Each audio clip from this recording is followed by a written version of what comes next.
Alright, so before we begin today, I gotta tell a story. Yeah, okay, go ahead. That's fine, you're good. So it was my cousin's wedding this weekend. Big celebration, good times, lots of family in town. Do we like the cousin?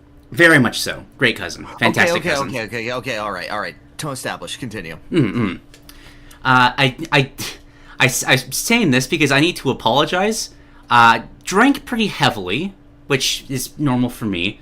But right after stopping, I had one of their friends come up and say, "Hey, do you need some water right now?" I was like, "Yeah, I should probably stop drinking right now. I'll take some water." Took the water, chugged it. Not water. Straight vodka. Which has caused I believe the medical term is gastritis in my stomach, so I need to apologize because I'm kind of dying right now. That's you drank the ouch juice to burn straight through your stomach. Quite literally, yes. Do you ever feel that, like, if you were 10 years younger, it wouldn't be legal for you to do that, but you could have done it? Right? Yeah, I probably would have been fine. Even 3 years ago, I would have been fine, but just no. The 30s are looming, and I need to be smarter. So if I ever seem low energy or I'm just falling apart, that is why. But we're still here. We're gonna talk about the games. We're gonna talk about the news. And we're gonna have a good time. Man, it's gonna be really funny when we get to your 30th birthday stream, which will be the same as mine, but worse because I have better taste in games. And I will show up to your house and go, "You need some water? You okay?" And pull the exact same prank. I could totally see you And then do while it, you're too. writhing, I slowly go to the console and I change it into Donkey Kong Country 2 and I put it in your hand. Now, it's okay. You can be Dixie. You're Dixie. What year did Country 2 come out? Twirl your head. 95. Damn it! That's just... It was the year I was born. I know what it is. I'm well aware. I can do math. I wanted to play Warcraft 2. It's got really comfy music. I love the voice acting. Yeah, but they don't jump as good as Diddy Kong. This is true. There is no jumping in that game, so that's true by default. Exactly. So it's a bad game. I'm glad that we agree. Sure, under this metric.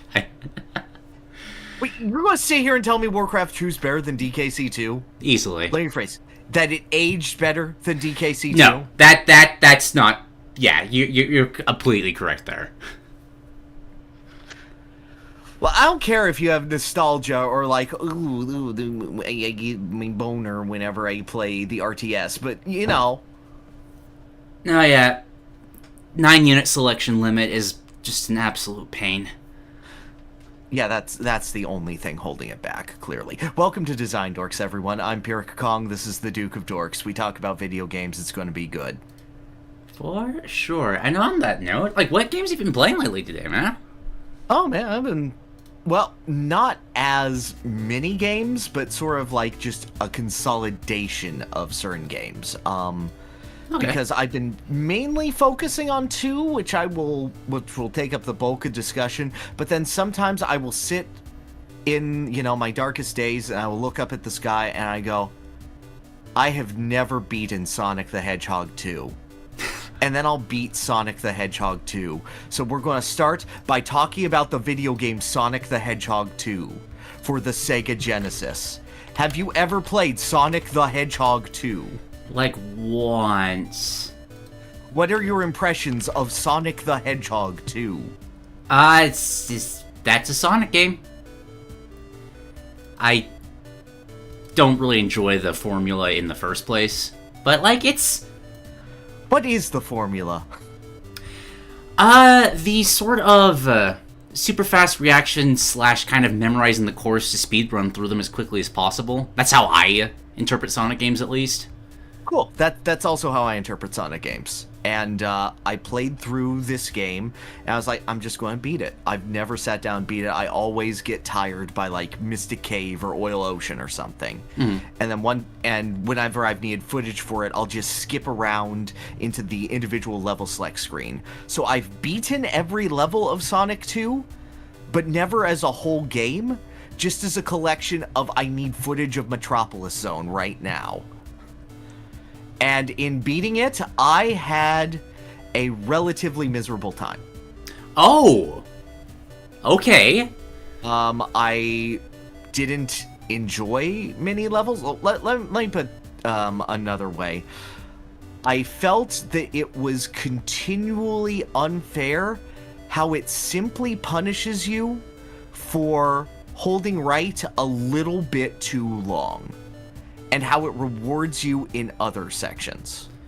Because sometimes you will hold right and it'll be fine and you can jump and react, and sometimes the floor will just fall and you'll die in Chemical Plant for no reason.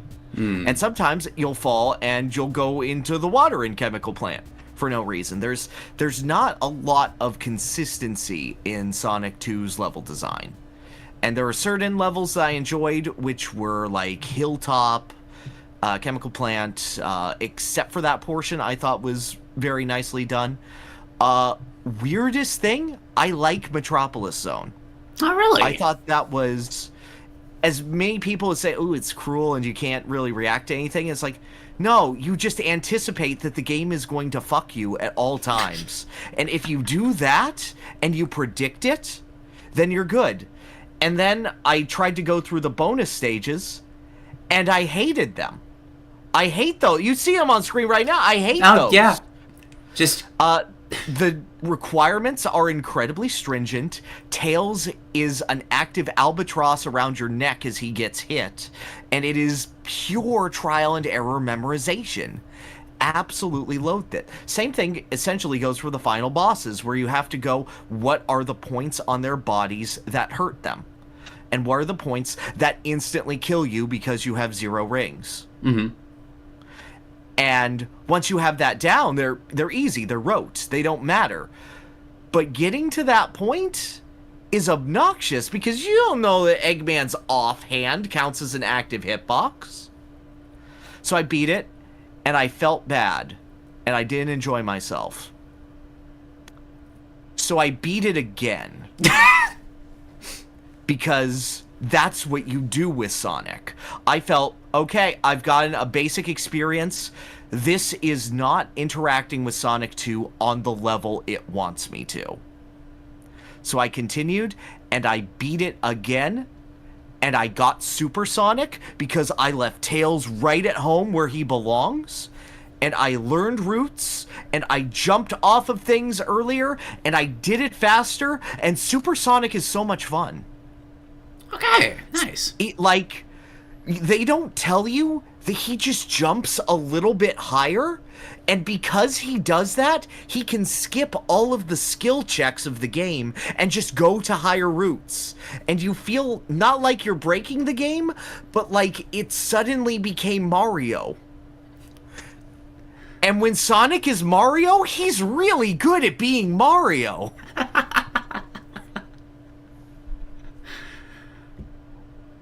So you're saying that like, it's best when Sega does what Nintendo do?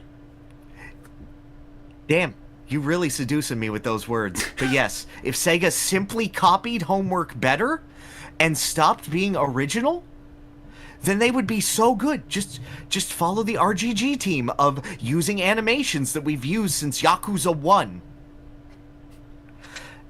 But yeah, replaying Sonic 2 immediately after playing it was not really that much of a sweat, because the game's like an hour and a half long. The level design is nicely works with things. It nicely allows you to go to those other routes. When you have the knowledge checks done, when you approach Sonic 2 like you would a fighting game, Sonic 2 is pretty good. Very nice. All right. I don't think I like Sonic that much. I'm in the same boat. I think I'm at the point of like, I get it. I'm feeling it. I understand this emotionally now. I'm glad I crossed that bridge. I don't think I want to spend the time to cross this bridge again. Yeah, I've like after I played Mania and just bounced off of it, I realized that it's just not no, for me. Mania's good. No, shut up. Mania's good. Nah, That's it's like an not the same. actual platformer. It's not the same game as the other Sonic games. It like has actual platforming design stuff. No, yeah, and I recognize it's better than the other ones I've played, but it's just I don't know. But you're coming at this from the fact of I'm Duke. I hate platformers. This is also true. I don't have taste, and I can't differentiate the different flavors of a jump. Meanwhile, I'm here sniffing the feet of different platforming characters like I'm doing wine tasting, and be like, ugh. Close adventures of the furred kind. Oh, Bubsy, you've tainted another one. God, I didn't. That was the worst possible way to describe that, but I'm so glad you did. Thank you. Absolutely. We aren't at the 1,000-year door yet. I know, we're getting there. It's amazing how often it comes up. Whew. But yeah, that is my review of Sonic the Hedgehog 2. If I were a child and had no other games to play, I would have liked it much more. However, I do respect that if I were a child with no other games to play, this would have been incredible. Because that feeling when Sonic is outright outrunning the screen and it's struggling to catch up, and like, there was thought behind that to just make you feel really good. Now, yeah, as a concept, I adore Sonic. It's very rare to actually get the experience I'm looking for from him. Yeah, that's why Sonic is so awesome. He's chasing the dragon his entire life. Huh. Alright, and speaking of people who chase the dragon, next I played WarioWare. Inc. Mega Microgames. This is the original WarioWare because I had time on my hands and, you know, why not? I knew I could beat it very quickly. And, like, it's WarioWare, right? The original WarioWare was a Game Boy game? I did not know that. Game Boy Advance. Game Boy Advance. Game Boy Advance, yeah.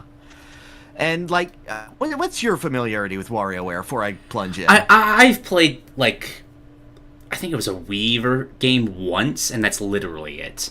Yeah, but was it, like, the best experience of your life? Because that was smooth moves, and you had to, like, put the Wiimote on your head?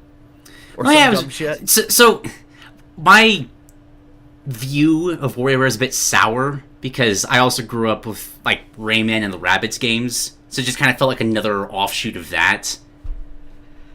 Yeah, but, like... It is better than the Rabbids games. What about the boss fight where you slap your ass? I do not remember that one, but that does sound funny. Yes. It's great. So this is their first attempt at, you know, WarioWare as a genre. I believe it came about because they were experimenting with small games that they put in Mario Artist for the Nintendo 64 DD. Mm-hmm. And then we're like, what if we expand all these concepts to a full game? And it just sort of branched off from there, where every member of the team just sort of created their own tiny games, which is why there's such a massive departure in graphical styles in between them. And as, like, it's WarioWare. It's this artistic, free-form expression of just video game. How fast can you react to a prompt and do it well? Or at least well enough. And that's neat. Like, I'm seeing in the footage, we're already beating the first level. Mm-hmm. So, we're all set. With that said, I don't think the first WarioWare is a good WarioWare game. I think that this is very much the tech demo that had to happen for the rest of the WarioWare series to get good. But at this point, to me, it is still a novelty. And to put it simply, Mega Microgames features only two methods of input. It features the control pad and the button. That is all you will use for the entire game, except for the fact that they just put the arcade game Sheriff in there, and you can use the L and R buttons to control it. And because of that, the game is trying to disguise how many times it can sell you the game, press the A button with proper timing. Once. That is what a lot of them boil down to. I'm looking at all these, and it's just like, okay, that's a timing game. That's another timing game. That's another timing game. Exactly. There's another one. Yeah. Yep, and there's just not that much of an evolution between the games that make them interesting. Like future WarioWare games, when they would focus on Nintendo's control peripherals, when you would look at stuff like Touched, when you would look at Smooth Moves, when you would look at even Twisted with the gyrometer, they would find unique and interesting ways in order to utilize these concepts and basically look at this piece of Nintendo hardware and go, what is every single way we can possibly approach this, and then apply absurdism to it. This first serving of WarioWare is essentially, here is the absurdism. Oh god, we have to make a game. Oh, right. And because everyone is making their own games, they all had the idea of hit A with proper timing. And you're like, wow! This time it makes a firework come out. This time I'm taking a picture of a flying squirrel. This time I'm jumping over a barrel in Donkey Kong. And like, it's cute. It works. The one thing that I think works is that Orbulon, the little alien dude with like the bowling pin head, with the pig spaceship, his games are all featured under the theme of IQ. So his games are all like spot the difference games, or which side weighs more when given like turtles of different sizes, or find this specific colored cat with a flashlight. And because of that, his games are allowed to be more thoughtful. His games are essentially allowed to vary their genre and their input methods so much more. And I think his section is fire. I think he's great. Everyone else, it's just kind of, these are the sci-fi games. These are the Nintendo-themed games. These are the weird games. These are the games we already did, but now we have them Wario-themed. This is the same game where Wario is rotating around saying, stop me. For some reason, it's in 4 different collections. They don't even change the visuals. It's just the same game. They just made it slightly harder. And like, I feel like WarioWare the First needed more time in the oven, because it is focused on its personality, and its personality is great, but there's nothing there. Like, I go on the first date, and it's a lovely first date, and you can slowly get better. You can go on like infinite runs and whatnot, but I'm not feeling anything different. They're talking about the same things every time, and like, you know, maybe for once, you know, maybe I don't need to hear about League of Legends every single podcast. Maybe I can just like breathe a little.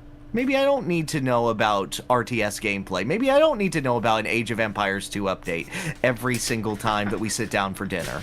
It's fine. Sometimes we could just have different flavors of life, you know? Yeah, maybe, sometimes maybe your camera doesn't need to freeze. That's on your end, bud. Nah, yeah, it's on my end.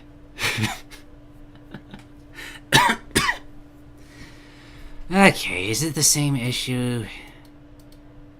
It's Discord again. God damn it. It's okay. I'll talk over it so the audio's listeners don't have any issues. Yeah. But yeah, that's my general thoughts on WarioWare. Spicy little thing for everyone else. If you want, you know, Sheriff. Sheriff is also included. So here's a mini review of Sheriff. It's like Space Invaders, but worse. because they didn't figure out. They're like, what if we made it slightly different and you were surrounded by people instead of them slowly coming down the screen, without understanding that slowly coming down the screen and varying the way that the enemies interact with you is the whole point of why Space Invaders is good. And there it goes. Okay, let me get Discord back up. Looks like this is just going to be a constant...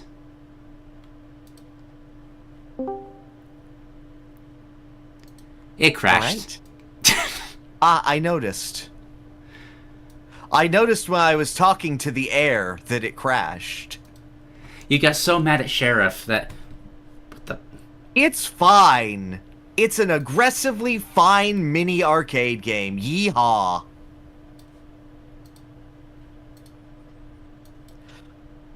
Alright.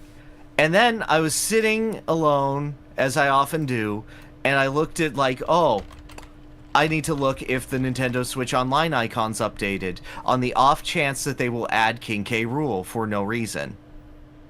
And instead, they offered things like, if you play the NES Donkey Kong, you could get Donkey Kong sprites. So I played the NES Donkey Kong. That game is a Nintendo psyop to convince people that Donkey Kong the arcade game sucks. Because for some reason, the NES version of Donkey Kong is just shit. Huh. What's like the difference there? Okay, so the differences include that they've made the barrel pattern significantly easier. They start you on a far easier difficulty, so 25 meters is trivial. The hammer no longer flashes when it is about to expire, so you have no way of knowing when the hammer is going to expire other than memorizing it, but you can't memorize it based on the jingle because the jingle will extend every time that you hit a barrel. Mm-hmm. Mario's movement is naturally a little floatier. 75 meters is not as good for some reason. Like, the individual fireballs just move more slowly, as do the jacks. Mm-hmm. So your timing windows are increased, and it is now trivially forgiving.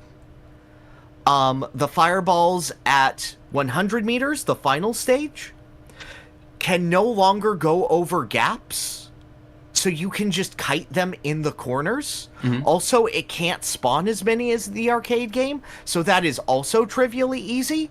So sometimes you just have a group there, and they just all are like, oh, fuck it, Mario's all the way over here, what do I do? I'm just a guy. I have to go all the way. Oh, shit, he got another. I can't do this. And you'll notice that I just described the entire game because they took out a whole level. Oh, what? Yeah, 50 meters just isn't there. Why? They couldn't fit. This was a Famicom launch game. Oh, okay. 1983. So...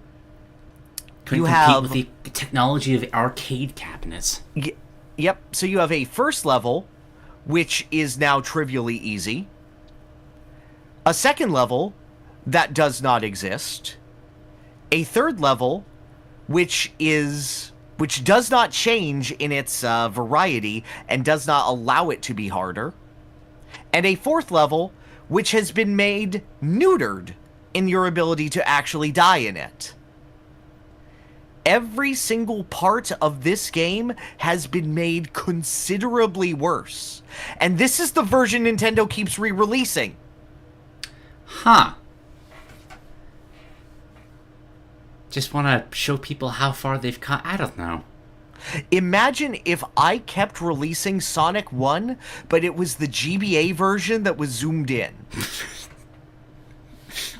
Imagine if I continued releasing Warcraft 3 Reforged over and over again. Don't give them ideas. They might actually do that. That's okay. They can't hurt me anymore. I'm dead inside.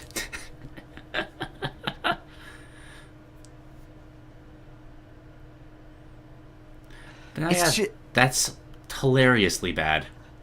I just wanted to like knock this out in 5 minutes because I'm good at Donkey Kong. I played the arcade game for footage a ton of times. And I played this and I was like, why is it shit?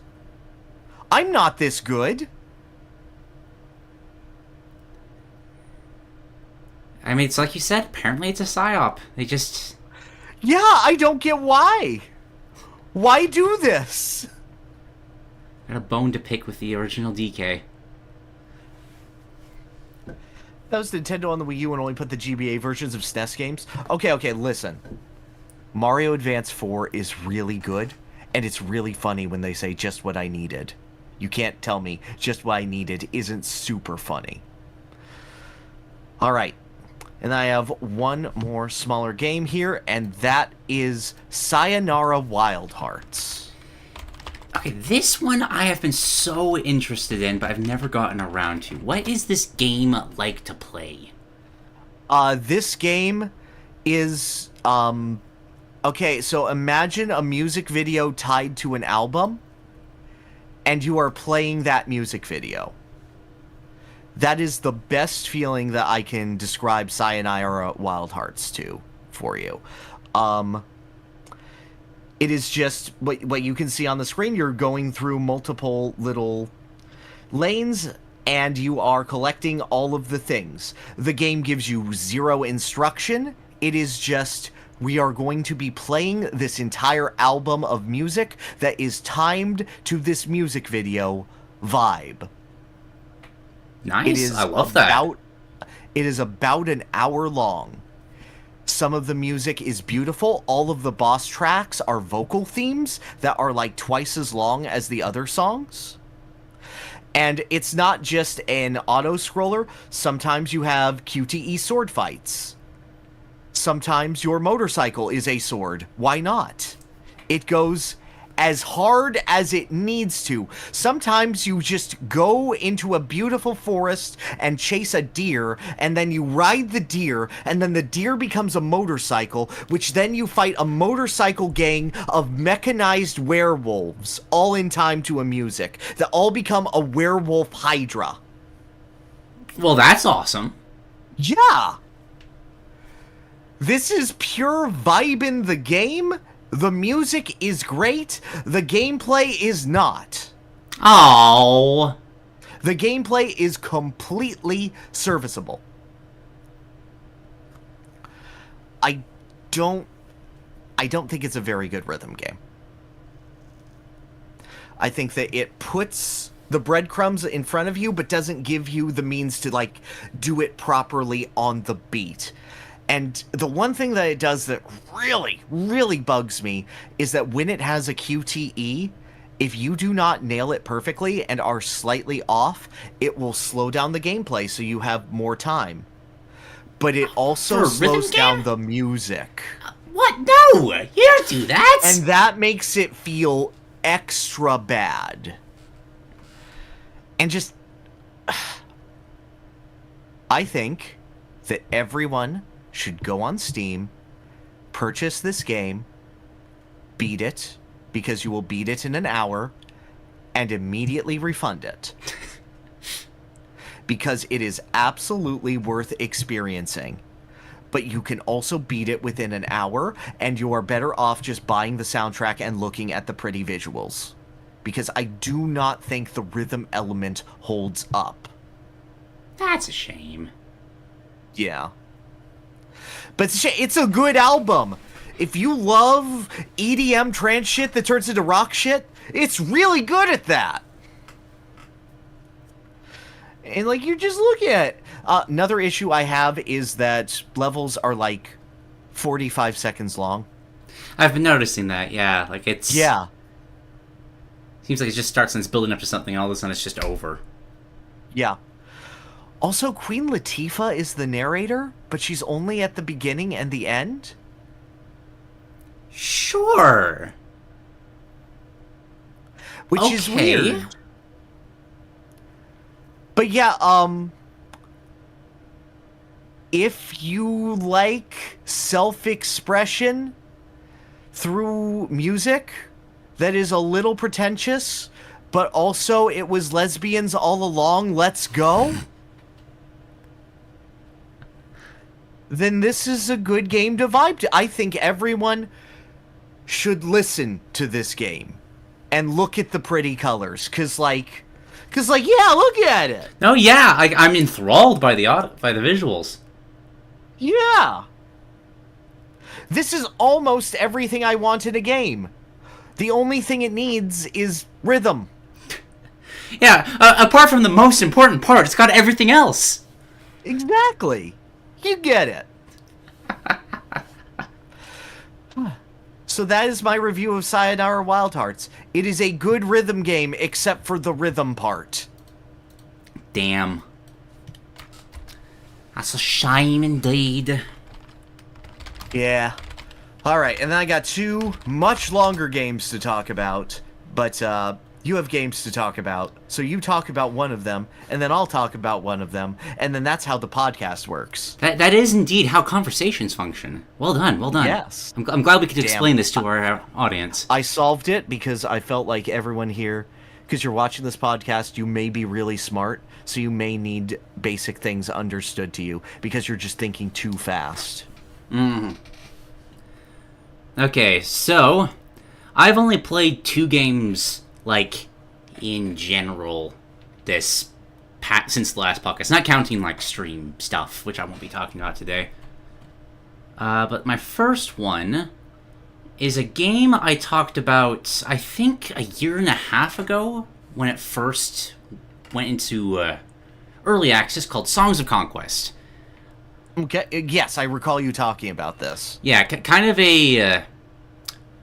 I think Civilization style feels too reductive, but like if you're playing a Civilization game with like a single like RPG hero going around the world, gathering troops, finding artifacts to boost yourself up, very cool setup for like anybody wanting to make a strategy game that also really enjoys world building, because it's very easy to just make these grand landscapes with distinct factions and distinct characters. A lot of good games in this particular, I think it's called HOM-like genre, because Heroes of Might and Magic is what the, like, baseline is. Okay, that's a terrible name, but most are.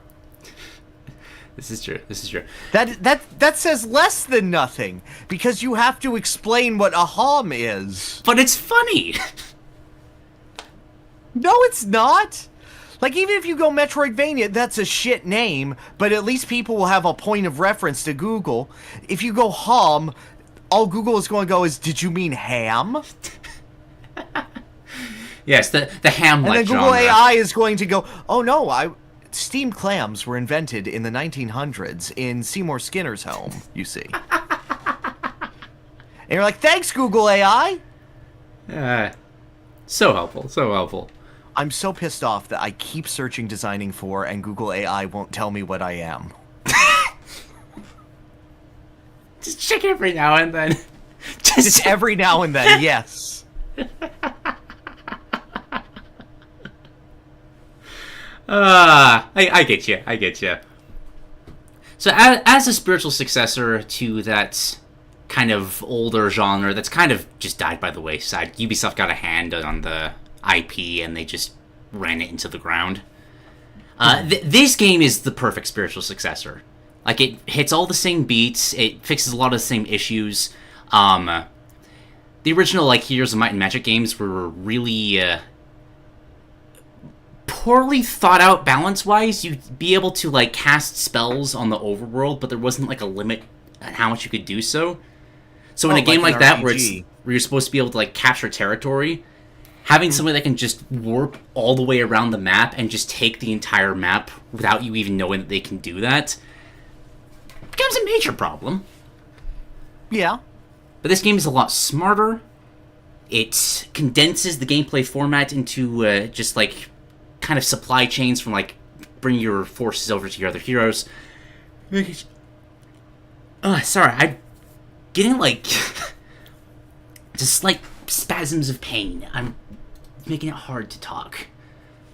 No, it's okay. I was unable to talk last month. You were unable to talk this month. Now it's my Next turn. month, we'll both be like howling at the moon, barely able to say something coherent, and then you'll say something about a strategy RPG, and then I'll say something about, I don't know, freaking Goshen the Giant or Probably some a other platformer. Nintendo shit. 2D platformer. There'll be at least Nah. 2. Nah, man. Yes, there will. Nah. Like, I could sing praises for the gameplay of this. Like, I think from what people can see of it, it's pretty self-explanatory. You've just got, like, units on the board, move them around. The numbers next to the units, how many you have. And it's just a matter of just out-maneuvering your opponent. It's really complicated chess.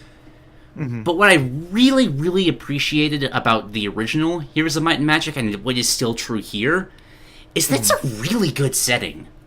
Like, I have been surprised by how invested I am in just the kind of general, like, Dungeons & Dragons world building they've got going on here. Mm-hmm. I think I briefly explained it the first time, but I'll kind of retread ground here. There's 4 factions in this game. There's the Arleon, Loth, Rana, and Barya. And all of them kind of take, like, basic fantasy tropes, but twist them in really interesting ways. I think the most interesting example of that is Loth, which is, like, your stereotypical, like, necromancy faction, raising the dead, except that they're not really the bad guys in this. It's taking that necromancy in a way of our current world kind of sucks. So what if we could literally bring back, like, the golden age of history? Like, the greatest ruler we've ever had. And just trying to world build around that, which I find absolutely fascinating. That sounds like a horrible idea. It is a horrible idea. They sucked. And it seems like it's going to go poorly. But it asks you interesting questions about, like, how, like, can that work? And I really appreciate that in a world building game like this. Contrasting that is, like, the actual basic human faction, which after that golden age has kind of spiraled out of control, has become kind of just a very feudalistic, like, competing baronies trying to vie for power, very just greedy, power-hungry people, and they're just which results in a lot of, like, nasty,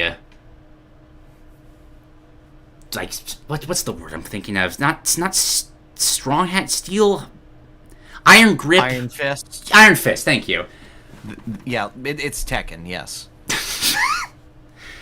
Yeah, just not the nicest of rulers from that. And it's interesting to kind of have, like, the stereotypical human faction in these sorts of games, which compared to Heroes of Might and Magic, that's literally the angelic alliance, be transformed into something like this.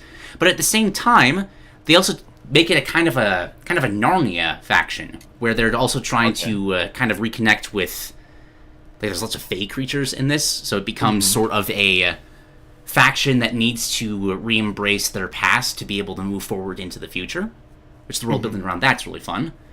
Rana is just a bunch of frog and lizard people that have been beaten down and enslaved by just all the humans for so many years, and then they rediscover that, hey, we're descended from dragons, we can still find that power, and it becomes a literal uprising as the swamp just destroys everybody else. I love Shrek. Yes, it's essentially just Shrek. Okay, good. I'm glad that we've come to that What are the frogs talking about? They're not dragons at all. I mean, it's essentially the same thing. It's not. I'm not saying that seriously. What about a frog is draconic to you?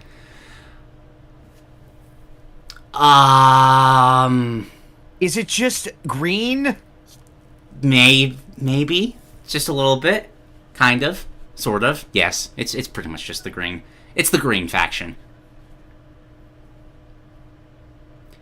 But I don't think that you should judge a faction by the color of their scales, but instead by the weight of their character. Okay, first off, frogs don't have scales. How dare you? That you're putting all the reptilian and amphibious creatures into a single category. Do toads not have scales? I don't think so. It's like mucusy skin on Well, those. aren't they like ugly and bumpy?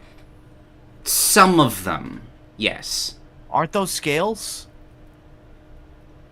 You know, I could pendulum summon with toads, right? That's a joke for no one in this audience. they have warty flesh. Okay. We'll go with that. By far the most interesting faction, though, is the Baryons, which I think I've described before as what if orcs were steampunk Persians. Which is just a really fun aesthetic. Just kind of taking traditional, like, kind of brutish ogres and tiny goblins, but also they have flamethrowers and work with, like, a merchant's guild, and it's just really, really, really fun. No, that's a really nice aesthetic.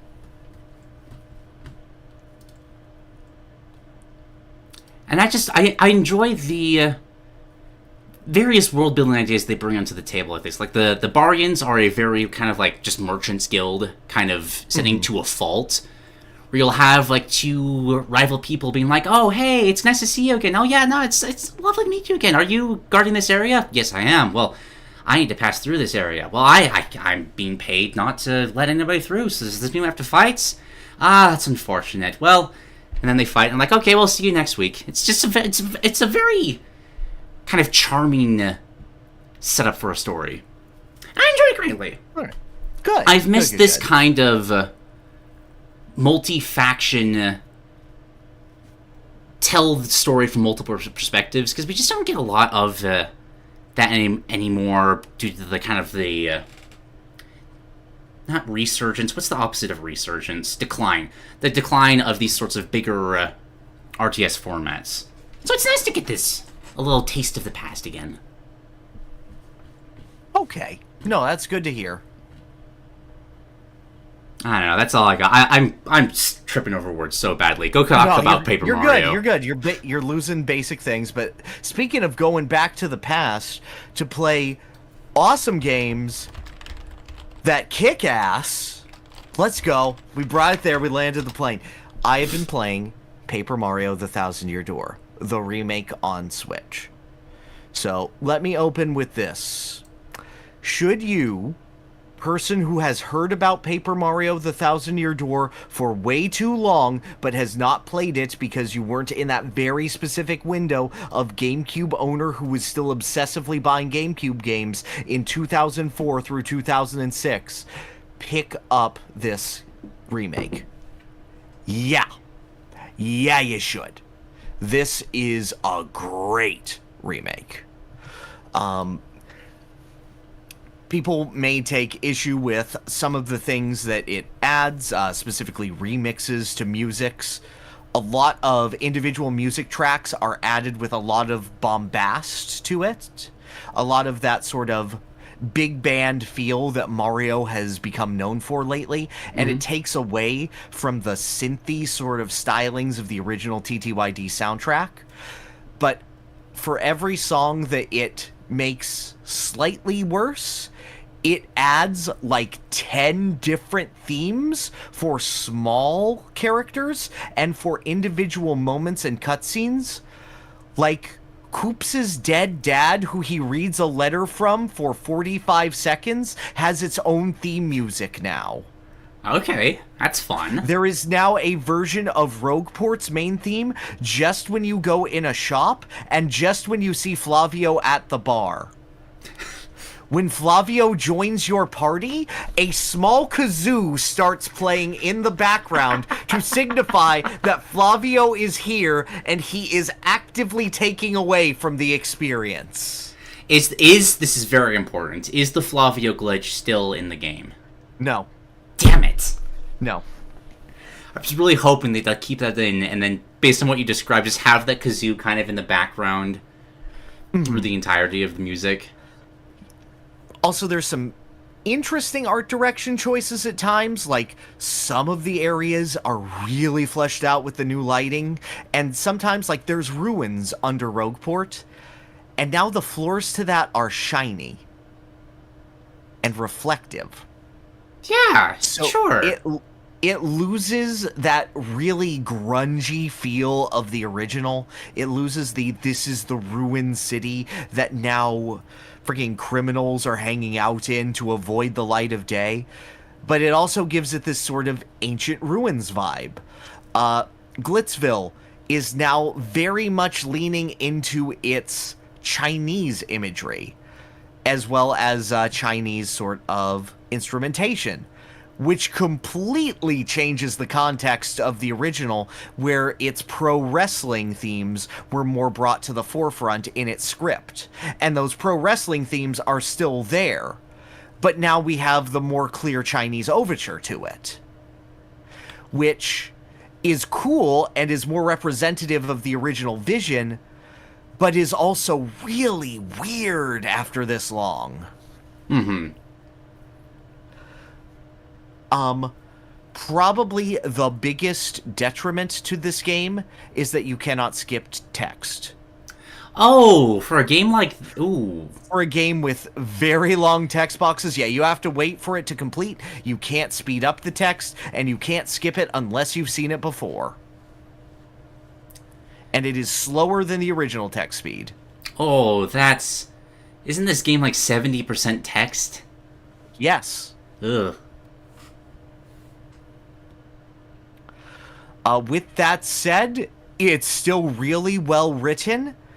And on top of that, they have added things from the original translation that make the writing better. By which I mean, they took away sexual harassment, which is bad. That they took away the sexual harassment because it actually furthers the world state. But they added transphobia, which is good. Because Vivian is canonically and confirmed trans in this game.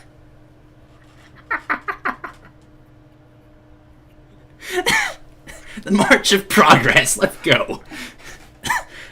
Which is the oddest sentence to say about a Mario game? No, yeah. Like, please decode that in your head. But that is solidly... It's a series of Birdo, isn't it? They've added so many little things, like, if anyone refers to your clothing, it will now update if you are wearing the Wario clothes or the Luigi clothes to properly reflect that. There are just small little quality of life things, like in the wrestling chapter, you couldn't choose to fight people who were lower than you in the ranks, but now you could just have an exhibition match with whoever. They have added a hint system where anytime you can just hit a button to have Goombella tell you what to do next. And this is good because some of the solutions of where to go were a little bit esoteric. So I tested this. There is a locked door in Glitzville, and you have to receive a key. You receive an email from someone who tells you where a key is. Then you get the key. Then you unlock the door to go in the room. And there was different dialogue on the hint button before I got the key, after I got the key, and after I unlocked the door, but before I went into the room, and after I went into the room for unlocking the door. Keep in mind that the difference between unlocking the door and entering the room is one step and an A press. Wow. And that's just a single example. That's... Wow! Yes. Okay. So, needless to say, I have been going very, very slowly through this game because I am, like, delving into every last bit of dialogue that I can. You should not play the game this way. I am a crazy person who has analyzed TTYD to death. Is this remake necessary if you have beaten TTYD, love TTYD, and have it accessible to you right now? No, I don't think so. I think that it is a very good, very strong, very faithful remake that brings the game forward. but it will not revolutionize the game for you. I think it's gonna probably about pull even. If you have never played Paper Mario: The Thousand Year Door before, no, play this game. Play this game. It is really good. They even solve like a lot of the backtracking issues without completely like removing the ideas present in the tedium of needing to backtrack. It is a very smart game. That's good. So often the biggest complaint I hear about the game is the backtracking. So the fact that they're actually making steps against it is awesome. Yes. The game has a lot of cute little bonus features, like if you get all of the shine sprites in an area, which also props to them for keeping them as shine sprites. That hasn't been relevant in decades, and they keep it. Then you unlock all of the music for the chapter in a music player. If you get all of the star pieces, which are much more scattered about and much more optional, then you unlock the concept art for that chapter. Oh, I love it when games do that. You are now getting concept art that was made 20 years ago for this game. Like, people have had time to stew on these characters. And it's doing a great job. Chapter 4 used to suck. No, it didn't. You were just bad. However, they have made it so that you can be less bad.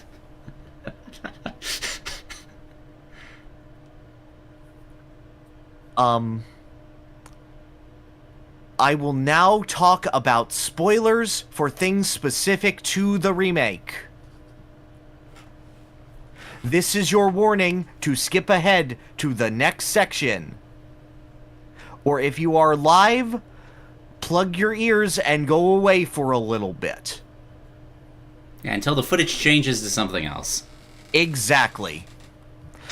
Alright, so not too much was added to this other than bells and whistles and the look of the game. Mm-hmm. However, they did add 2 bonus bosses. Cool! It's more than I was expecting. Yep.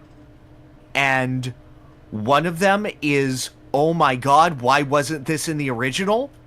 And one of these is, this feels like a fan ROM hack made this boss. It is incredible. Okay.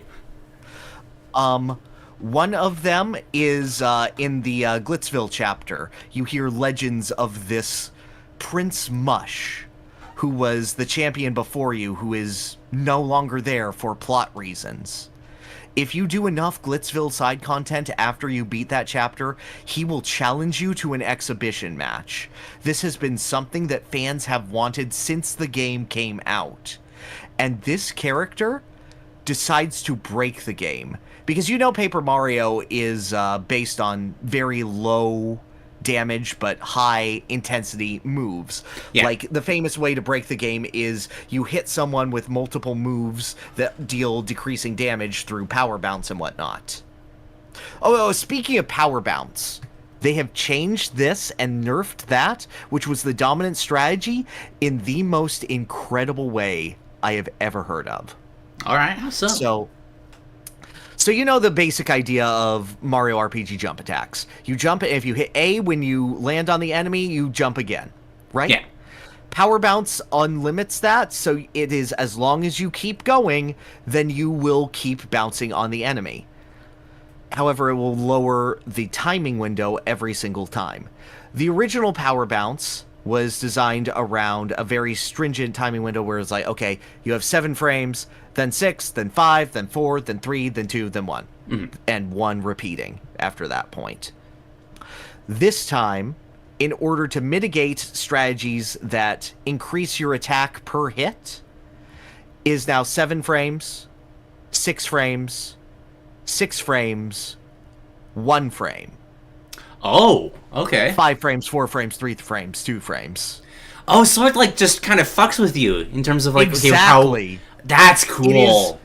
Midway through, when it would start overly exceeding the damage threshold, where it would be obviously the dominant strategy, it goes, no, do it perfect.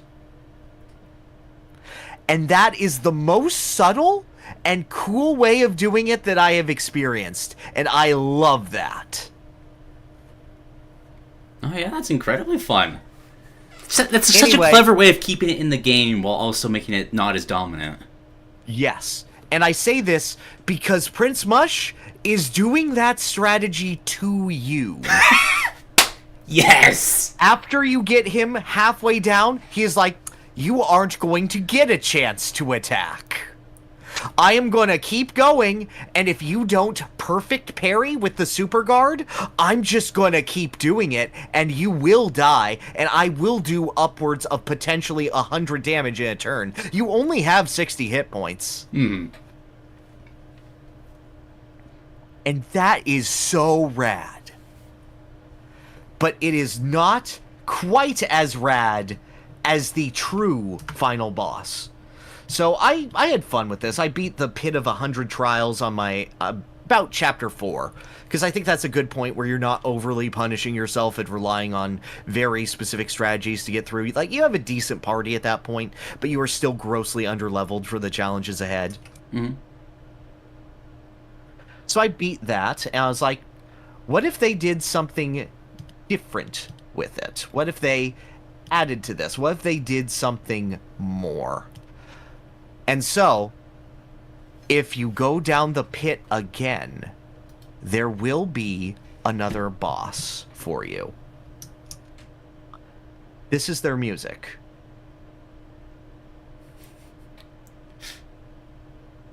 Attacker of the...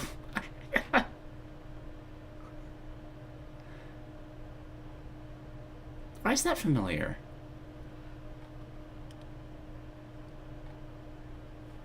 The final boss, the secret boss of Paper Mario, looks like... that's a Google image. Holy, hang on. Copy image. There we go. There we go. Looks like this. This is Waka. He has standing there menacingly. An NPC gopher for the entire series. His entire gimmick is you whack him on the head, and he gives you an incredible healing item that is the bump, that is his injury, because his flesh is delicious. If you hit him too many times, you will whack him into extinction. And he gets memory problems every time you whack him, so he doesn't even remember that he's about to die. That has been the joke for years. This guy is at the bottom of the pit now, just hanging out, after you have whacked him into submission. And he's like, wow, you came a long way to see me. What a lovely day. You whack him again, and he's like, oh, do you want to play? Let's play. You are then given the most incredible boss fight that plays with the power bounce strategy. Because every time that you hit Waka, he will drop a bump. And every single one of those bumps is either a healing item for him or an attack for him. And he will use all of them at once. That's amazing. Sometimes he will drop a red bump, which does 30 damage on its own. Just half your health is fine. Please note, most enemies, the strongest attack they will hit you with is 8. Okay. Is regular bumps do 10 per bump. And he will just volley them at you, having the time of his life, and you're like, okay, I'll calm it down. I won't hit him with the big move. I'll be patient. I won't do what every single Paper Mario boss wants me to do. I'll just charge up and hit him with one strike. If you don't hit him, he has an attack where he will get too excited and accidentally rain down comedy props on his own head, dealing 10 damage to himself and setting up 10 bumps for the next turn.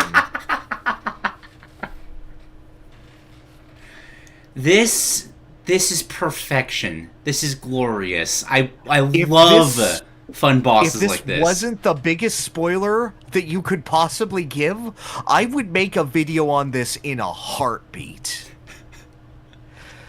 Because this is playing with all of TTYD's history as a video game, it is so well considered and thoughtfully done. These are people who have studied the TTYD game to its absolute limits and have made it as good as they possibly can be. And man, it's good to talk about Paper Mario again in a positive light. It's good to go, like, no caveats. Everyone is just really excited for this. God, how long has it been since that's been the case? 2004, because people were mixed on Super Paper. All right, yeah. And Origami King.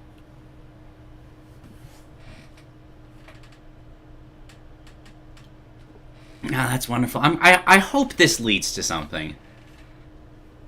Yeah. I do too. By all means, the game is doing well. It feels well. It's just, I'm excited to see where the next Paper Mario game will be. And at the same time, if they never made another Paper Mario game, I would be fine. If just they return to the peak. Mm-hmm. There's no higher you can go. It's hard for me to say that, like, I didn't have the most fun I had this month playing this game because I've played it recently. I know this game like the back of my hand, and it's not adding much, so I am going through the motions, which is why I say, if you have this game, like, memorized in your head, maybe wait for a sale. Mm-hmm. Okay. If you have never experienced this game, why did you listen to the previous segment? However, get it, because it's, like, good. It's just really good. And I love that it's not branding itself as a remake. I've had so many people unaware that this is a game from 20 years ago and just enjoying it on its own merits and saying, no, this is a great video game. And I love that. I think that's what Remake should strive for. Agreed, yeah. Marshall, that happened in the original too, so that specific post-game thing, that happened in the original. That was not added. I'm talking specifically remake editions. But yeah, guess what? That game I love, I still love it. Shocker! Cool. Wow! Glad you got such a good redo for it. That isn't always the case. Oh my god. The nerves of what if this one is bad, though? Alright, and what else have you been doing? The only other game I've been playing, because I was curious to see if they could fix the previous issues that the game had, was Multiversus. We're finally back. We've come full circle. We're talking about platform fighters again. Tell me about it. Whisper the honeyed words in my ear and let me hear the siren call of Brawl Ganondorf laughing. Okay, where to start with this? Because basically, it's still Multiversus. Like they've added a couple of things. Is it? Like dash attacks. From everything I've heard, no, it's not. I main the Iron Giant, and he feels a lot just the same way to play. Well, yeah, but he also seems broken. Like, not in that he's good, I mean in that he's literally broken. No, yeah, I saw the news story. They turned him off at some point, right? Yeah. But like, baseline elements of Multiversus that were there that made it fun are still there. As a fundamental baseline, I really, really love just the design, the 2v2 focused design. I think that's absolutely fascinating. That brings such a nice breath of fresh air to this format. That I can agree with. I also, it's a whole lot of nothing, but I adore that the characters actually interact with each other in the, I don't know if you could call it a story, because it's really just, I don't, if do you remember in the older videos I would do, I put like little like flashcards of characters interacting with each other? Yes. I think I put more effort into those than they did here for the character interactions in the rifts. Oh, no. I'm very, very familiar with WB's ability to have two characters talk to each other before a match and say absolutely nothing. Yeah, and it's largely the same thing. Mm-hmm. But it's at the same time, it's still nice. Like, there is a simple satisfaction of seeing, like, oh, hey, characters I like are interacting with each other. There's an inherent fun to that. And I do appreciate that. And the new characters are also very, very fun. Jason Voorhees is the best Ganondorf that has ever existed. It's not close. What about Ganondorf? Nah. You had him teleporting around and, like, hooking people with his axe and then slamming them into the ground. Like, he's got, like, pseudo-command grabs in that way. That's just Roadhog. Yeah, it's fun. It's good. He feels so crunchy. Joker's also a lot of fun. And yet, I can't get into this. As much as I find all the design choices just so novel, as much as I adore that they're putting Agent Smith in the game, like the same like base formula of the game it's got the same issues as it had before. They've added in a lot of just really nasty, just it's WB, like the microtransaction bullshit is through the roof. Yeah, I've heard you have to play, like, for a full day to unlock a character or something similar. Oh, full day? Oh, it's way longer than that. Okay, alright. Oh, I mean, like, 24 hours straight. Yeah. That's probably correct, you put in a full shift for everything. Mm-hmm. It's got one of those battle passes where it feels like you'd have to commit to this, like, as a job to be able to actually experience things, which just... What's the point of those? Like, if you're... The point is so that you don't pay attention to anyone else's game. Yeah, but when you want, like, the consumers to be excited to come back, why are you making this difficult? No, you want them to never need to come back. They just stay. I You don't need to bring them back if they're just there the whole time. I'm following. Indeed.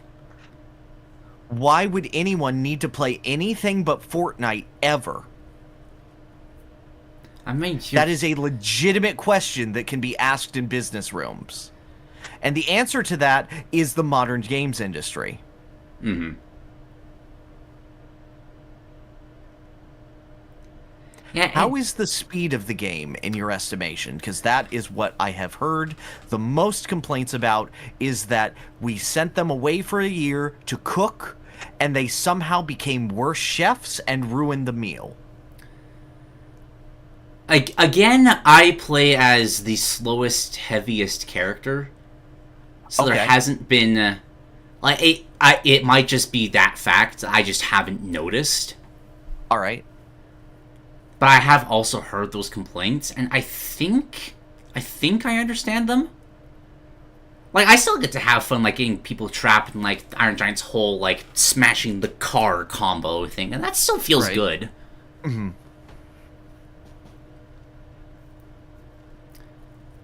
I don't know. It does feel different. I couldn't tell you exactly why I played the wrong character for that. I don't know if I'd call it worse, though. That's just my experience. Mm-hmm. So, Gavin, so I might sound mean saying this, but I bet this game will last a year and a half at best. No. I'll be meaner.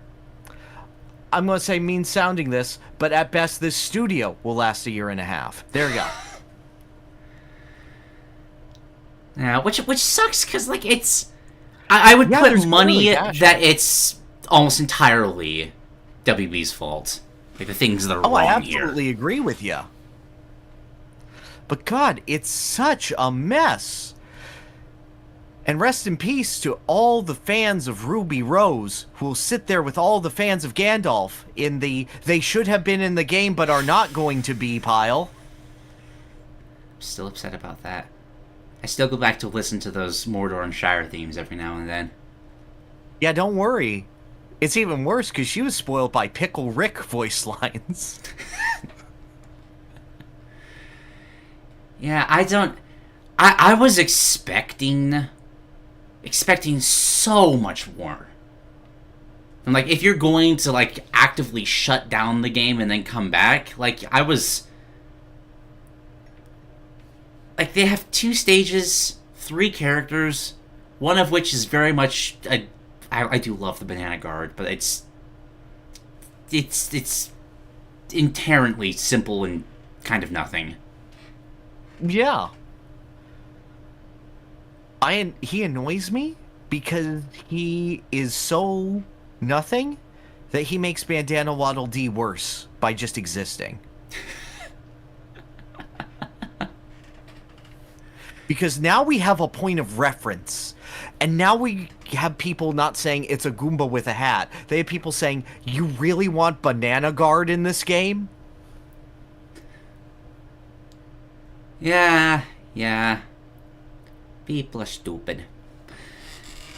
But I'm just upset. Because at the end of the day, I still have a lot of fun playing this game. Like, it's a great thing just to pop in with, like, my brother or a friend. And just kind of beat the shit out of characters with. There's some really just chunky hits in this game that I don't get from Smash Brothers.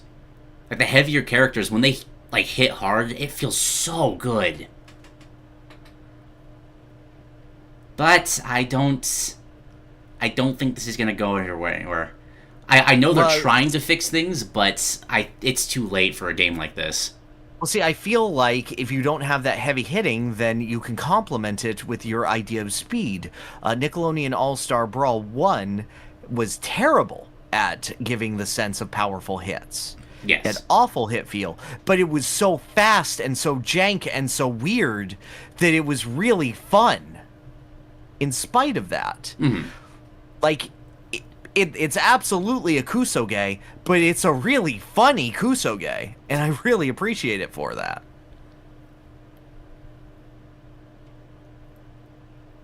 Yeah, this... I don't know. Oh well. It was a fun experiment to see. Maybe they'll turn it around. I don't think they will.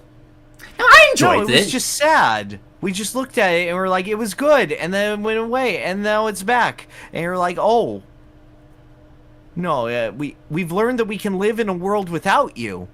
You've done the opposite of your intent. And it's all bad. And like, am I sure that they rushed this out the door because WB was like, no, you don't have any more time. Go. Release. I don't care what state you're in. Money now. Yes, I'm sure that's the case. But God, it's... Yeah,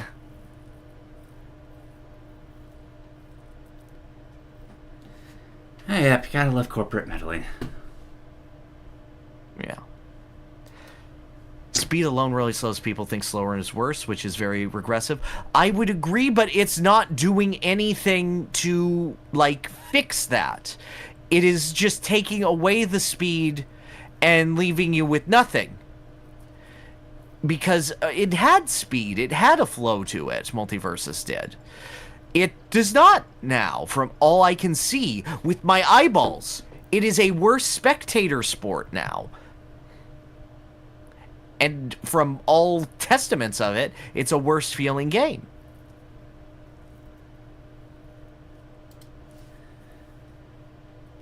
I cannot agree nor disagree because Why I've been you playing flexing, it bro? the same way. No, I'm stretching. You ain't even playing Superman. What you doing? I'm playing his apprentice, man. Yeah? Well, you should learn Superman. Then maybe you'll win matches. No, I'm apparently playing the most broken character. I win matches all the time.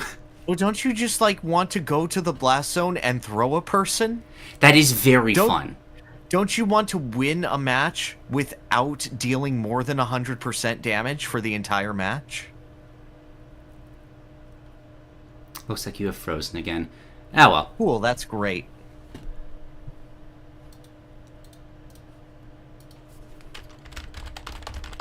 Well, fix that.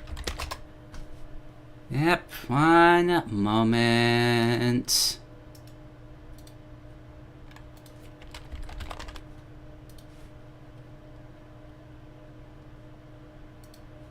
No, that didn't work. Okay. Oh dear. Yo, is that Hades 2? It is Hades 2 in the background. It is indeed. Why can't I close Discord? Discord's closed, and yet I can still hear you. Yo, is that Multiversus with no thumbnail? Yeah, it never updated. They can't even program a thumbnail for Multiversus? Okay, one second. I'm opening Task Manager.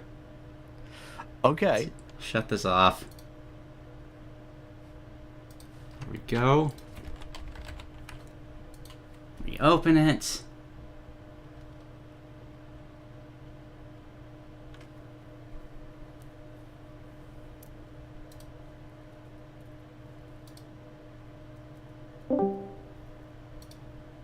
All right. Will it stay this way? Will it not? We will see. What? I don't know. It'll probably break. That's up to you. I have no control. I don't know what's causing it. It's your own fault. Oh well. Yeah, probably. Alright. Right. That's enough doom posting over Multiversus. Tell me about In Stars in Time. Absolutely can do. Where did we leave off on In Stars in Time? What is your impression of the game at current? Because I've now beaten it. I have not been able to keep up with the streams. I did kind of just skip through Jello Apocalypse's, like, trying to find, like, okay, yes. what are the moments I've been waiting for from this? Because I wanted to be able to talk about them in some way with you. Right. It's weird. I'm simultaneously so impressed by how heavy they made it, but I was also expecting so much more. I don't know. It's very much a positive experience overall. I was just expecting more after things snap, if that makes any sense. Like a couple more loops after that. Oh, there are. That specific summary cuts out most of the ending. Like, if you are looking at just the compilation from that video, it is cutting out an entire act of the game. No. I went and watched, like, the actual Let's Play of what that was compiled from. Gotcha.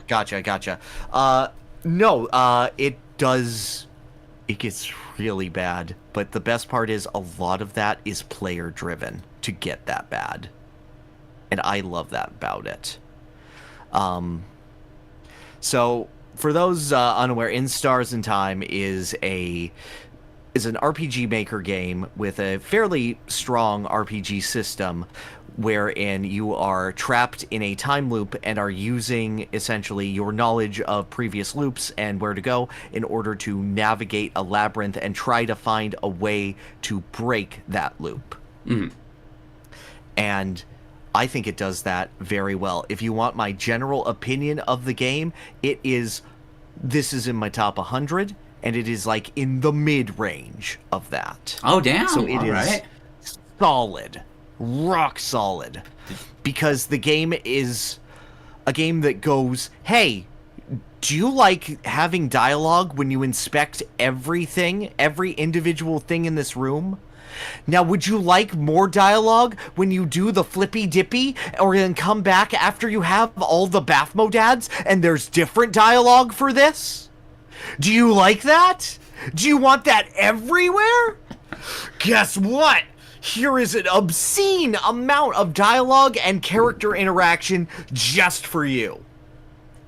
In Stars in Time is in love with its own character writing, and I think its characters are great and develop in really, really strong ways that I love. To put it simply, I frickin' love Bonnie. They're just a kid, and they do kid things, and sometimes they say things like, okay, Now explain that to me in real words, because I am literally 10. And then you'll do that, and they'll go, thank you, I now understand. And sometimes you'll say another concept, and they'll go, I don't have anything to add, but you guys can explain it to me later, because you're on a roll.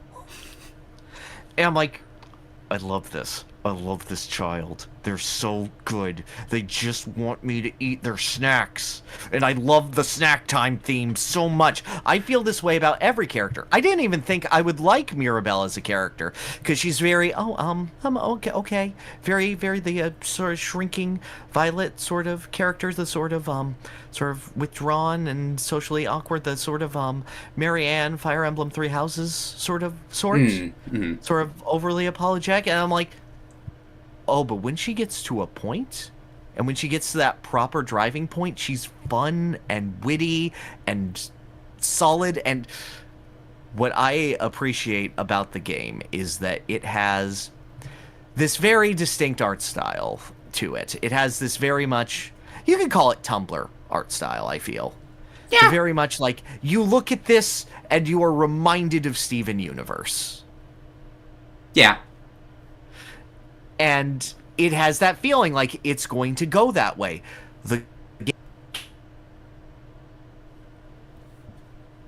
Oh, one second. I think your audio cut out. Okay, I think it's back? I saw it cut out. Yeah, just go back like 5 seconds. Okay, the game has the strength to imply that it's going to do the same sort of talk it out friendship things. And then it goes, no, that doesn't work. And it is cruel to you that you would think that would work. And I think that this is a masterclass of character exploration, because it takes you to every possible point of these characters in as deep of detail as you would like. To give some spoilers, the character Isabeau, at the start of the game, he's like, oh, Sif, I got something to tell you once this is all over. But we have to wait until it's over. And you're like, ooh, what could it be? Does he have a crush on us? Well, see-tee-hee-hee. And it is so blatantly obvious that that is what that is. Mm-hmm. If you have any eyeballs, you are waiting for it to happen. And every single time that you go up to him and you manage to get to that ending, but don't manage to break the loop, one of your friends will interrupt you like it's a comedy skit. Mm-hmm. And you'll be like, okay, Bonnie is fine. Okay, and Mirabelle is fine. So obviously, Dial won't interrupt it. And it's like, are you guys done yet? And you're like, why did you do that? I don't know. Just, you were going on for a really long time. I didn't really have a reason. Sorry, did I ruin something? You go, yes. But then you go through enough loops that you are able to pacify everyone. And you ask him, and he goes for it, and he can't bring himself to say it. He can't do it. He is too concerned that you look tired because you just ran around with all of your friends. And if you... And your character goes, he's never going to say it. This is just who he is. He's never going to say it. And if you become friends with him, you have an emotional scene that you can't stop yourself from having higher in it. So when you ask him that time, he goes, no, we need to talk about you first, because you're not okay, buddy. You're not all right. And you start going... And you start feeling that way, and the character starts feeling that way. And the neat thing is that at the start of your loops, there is one scene where he's laughing and joking with you and is going to put his hand on your shoulder. But he can't do it because he respects your boundaries and doesn't want to feel weird. And it's like, anyway. Mm. And every single time you do a loop and you have this conversation with him, you focus more, your character focuses more on that hand. And you're like, maybe this time. Maybe this time. Maybe now. He's not going to do it. He's never going to do it. he's following his role. He's stopped doing it. Once you have reached the point where you have seen him withdraw 7 times, and you have seen that he will not confess to you, your character goes, I can't wait for him to do it. I don't even want, I just want to feel something. I just don't want to see this over and over again. And you force him into a kiss. And he pushes you away. And it is silent and harrowing. And you immediately rewind to the start of the conversation. And you never have it again. Missed that one. Yeah. No, it is such a fucked, warped view of relationships that get broken down into character archetypes and character beats and the idea of sort of gamifying the game. But ultimately, the game doesn't just go, these are just actors on a stage performing the same roles. This is your fighter, this is your mage. It doesn't matter what else they have to do. It just matters that they fulfill their function. Mm-hmm. It takes that and then violently goes, nuh-uh, they're characters, though. They have, like, feelings and shit. You doing that is really, really screwed. And they're going to have a lot of reactions and feelings and reactions to that based on the shit you're pulling. And every inch of the game is filled with little bits of that. That is one microcosm of, like, 15 or so different little side quests that add to this sort of feeling. And, like, it's enthralling at its best. Can I spoil another one that was my personal favorite? Yeah, go for it. So there's the kid Bonnie. As you're going around, you get attacked by one of the small sadnesses, right? The little mobs in the game. Yes. And there's a particular loop where you fall over, Bonnie tries to protect you, and you realize that after Bonnie succeeds, that made Bonnie a little stronger. Mm-hmm. This is great. Like, I can just keep doing this, and I can just go into the castle with a bit of a stronger team, because Bonnie's going to help more now. Yeah. But as you keep doing that, Bonnie eventually notices that you're purposefully hurting yourself to have that moment. Yes. And just the sheer horror of a child being completely unable to wrap their head around, like, wait, what? Why did you just hurt yourself so I would protect? What do you want from me? What does that mean? Because a kid can't handle that. A kid could never handle that. This game isn't afraid of writing moments where characters just kind of break down and have to leave, and I respect the hell out of that. Because almost everybody will write, like, no, there's got to be some kind of resolution, even if it's positive or negative. There's got to be, like, all right, beginning, middle, end of the conversation, and then we can move on from that. But they just let things hang here. So that's probably for Seafrin, so that the feelings can stew, like, both for Seafrin and the player. Mm-hmm. It's really good writing. I adore Seafrin's inner monologue. I think that the talks that he has with himself and the slow breakdown of his character is absolutely fantastic. Because it will do the very modernist YouTube thing of going through a breakdown, going through a breakdown. It's fine. Oh, I gotta go. I have something to do. Mm-hmm. Just, the feeling that I get when I watch an Eye Patch Wolf video. That's Seafrin.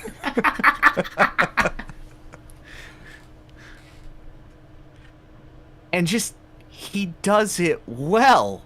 I did a full playthrough of this, fully streamed on the Design 4 channel. You can watch the playlist of this game at any time. And I gave Seafrin very close to my natural speaking voice. Because the level of anxiety of the character, the level of not feeling like you want to be even detected, but at the same time still wanting to be valued. The idea of Belonging. letting everyone else carrying every bit, but like you're still there. They everything still matters. That hits way too close to home, and this game hit way too close to home multiple times in a very, very real and very, very good way. Does the game have flaws? Yeah, gameplay stops mattering about halfway through. Yeah, I've definitely caught that. It's doing that on purpose because it's making you feel the fatigue of gameplay through, like, feeling it through the character diegetically. That still kind of sucks.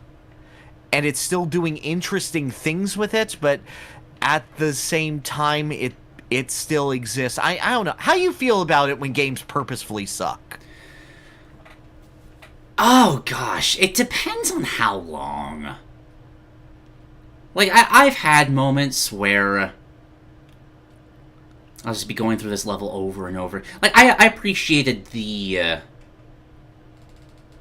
monotonous, like, Super Paper Mario, just keep walking and walking and walking and walking through that one world that's died, because it doesn't take that long, and it serves its purpose. Yes. But I feel like you eventually hit the point where you just realize, okay, I realize what you're going for, and you're still doing it. Right. And like, you're still doing it. No More Heroes purposefully made a very empty open world as a commentary on how worthless large open worlds were in games with nothing to do. However, that meant that it had a very large open world with nothing in it, and that still sucked. Yeah. Definitely agree. Yeah. So, I do think it's good in spurts, but, I don't know. When this shot me, it kind of hurt. So, overall, it was just not the strongest of... Yes, yeah, I can do that. I really can. But, all in all, I want to say that as a streaming experience, this is probably the most fun I've had doing a solo stream. Nice. Obviously, having someone to work off of helps things, like when we played Titanfall 2, and I was like, they have guns. You have a gun too. Really?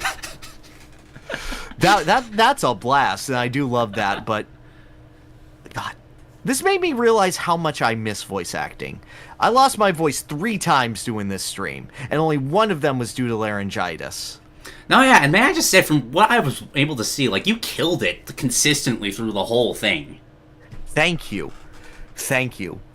I probably should not have given the character the king bits when I gave him the voice that is this. However, you must understand, we made him... His character is about wanting to remember things. So we made him remember things, so you didn't have to. He kept saying memes from 20 years ago, and it didn't stop being funny.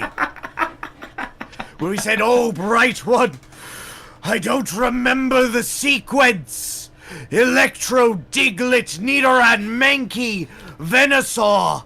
Why do they call him Venusaur, bright one? His name is Venusaur! What comes after Venusaur, bright one?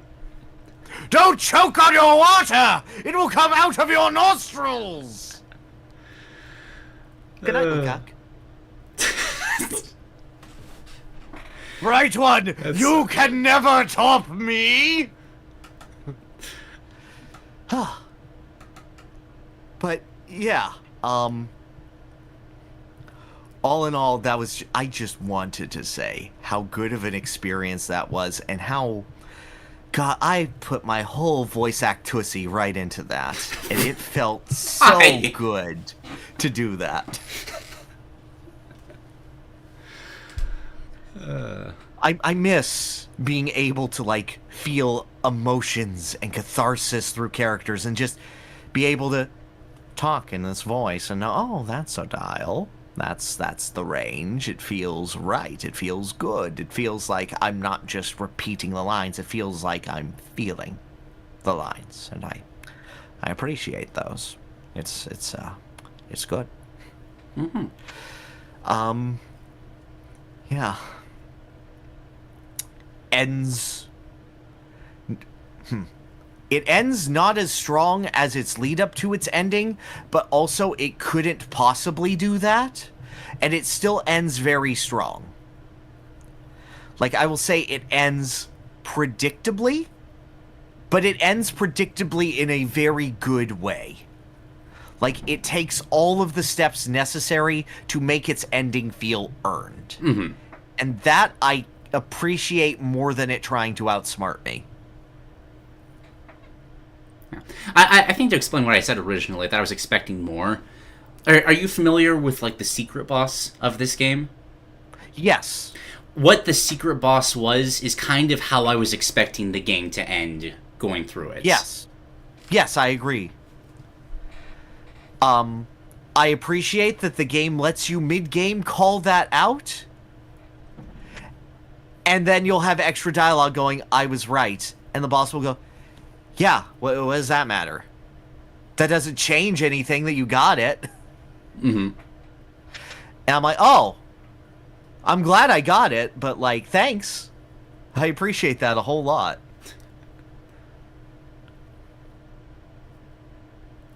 But yeah, this is one of those games where I'm like, this could only be properly expressed through video games. Yes. This is hitting me in a part of my brain that I love in character writing, and it is doing it well. It is basking in its own writing to the extent I want. In fact, even more than I want. I love... Like, I just told you what I did with Goombella and TTYD, and how I'm going way too slowly for anyone to reasonably play that game. Yeah.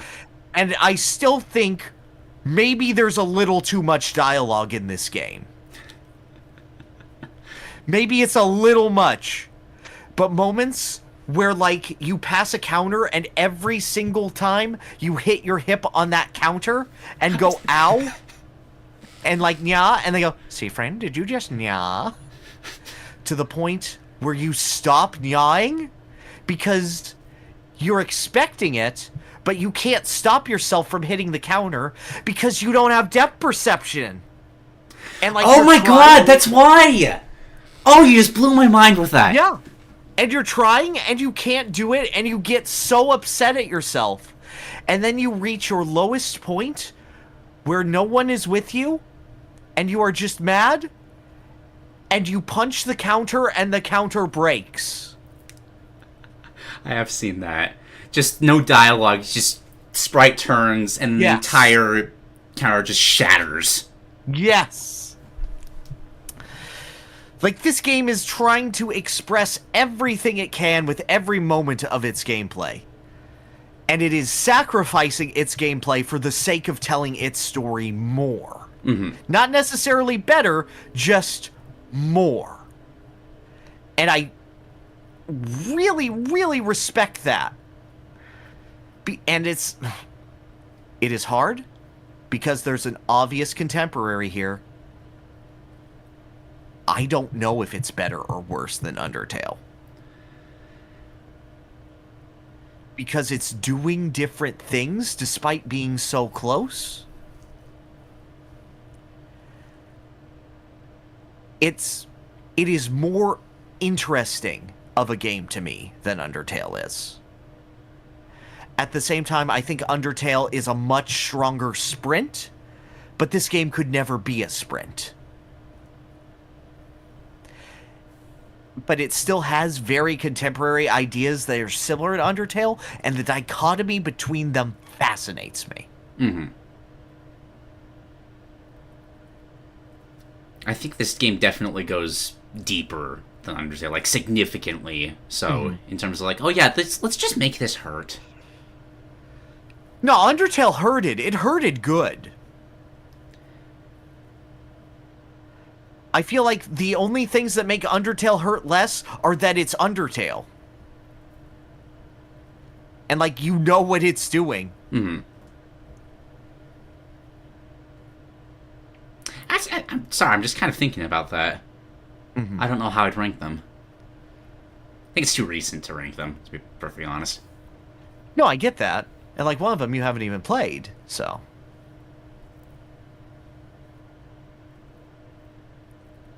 Just an impressive game. Like, I think what impresses me most about this game is that it does so many things that I would just despise in other games. Like, in terms of, like, writing for kids, or just the kind of humor, such a fickle thing in this. I agree.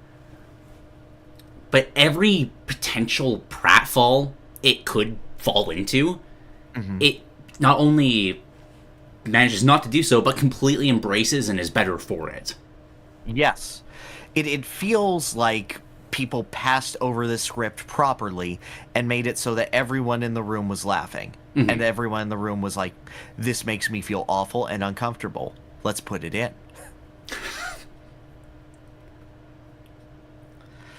It's just really, really nicely done. And I know this kind of game gets passed around a lot. I really feel this one is special.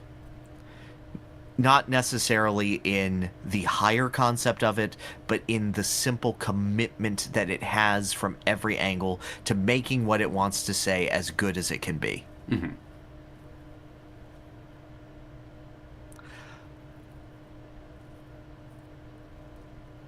Oh my...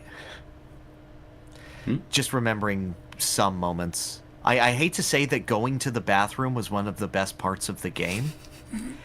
However, the fact that you are so defeated at some points that you don't want to go to the bathroom because you're like, no, I'm done monologuing. I said I'm done. Okay, fine, you want to do this? You want to pull all this out? Okay, fine. Fine, we'll do this right here and now. You know what? You're a disgusting creature. Is that what you wanted to hear? Myself? And how honest and raw it is so... It's so good. 100% great. I really look forward to talking about this game more in the future as I have more distance from it. And talking with other people about this game. It gave me one of the biggest laughs I've had in a while when they get a book about colors and one of the characters asks, "What are colors?" And there is a lore reason for it. Because it's all black and white. But yes. Like, they're describing different shades, but they're like not shades.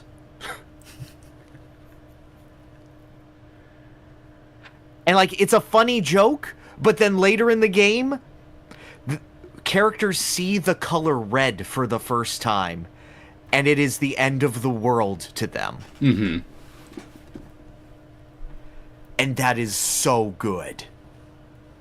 Like, shit, you really used every part of the cow, like, 8 times. Nicely done. Indeed. So those are my thoughts. In Stars and Time, it's great. It's just great.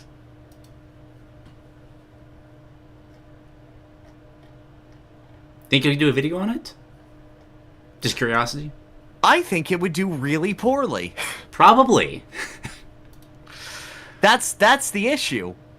We're like, would I want to? Yeah. Would I lose a lot of money? Probably. Anyway, that's video games. Future Sight. Future Sight. Where's oh crap, where's the button? Where's the button? I found the button. We're good. Okay, good.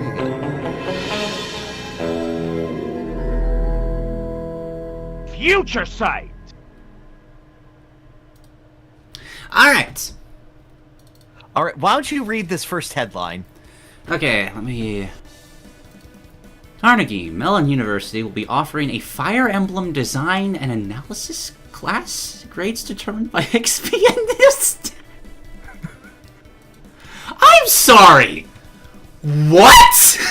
Carnegie Mellon University, well known as an acting school, will be having a game design class based around the Fire Emblem series of video games. Instead of having a grading system, it will have XP that is rounded based on the growths of the character Nino from Fire Emblem 7. What? For every 100 EXP a student gets, they'll level up. The percentage of their final grade will be the total of Nino's stats minus 7 divided by 100. What? How? Yeah, why Fire Emblem specifically? Because someone had the ability to teach a game design class. The course summary of this class states that it will help students gain a deeper understanding of the game design mechanics and writing of the Fire Emblem series. I apologize for viewers, this might not show up, but I need to, like, actually read this. Detailed game knowledge will not be required, as it will be taught in class. Good or bad, there's a little war affairs, Fire Emblem settings. Principles of effective... 7 is Blazing Blade.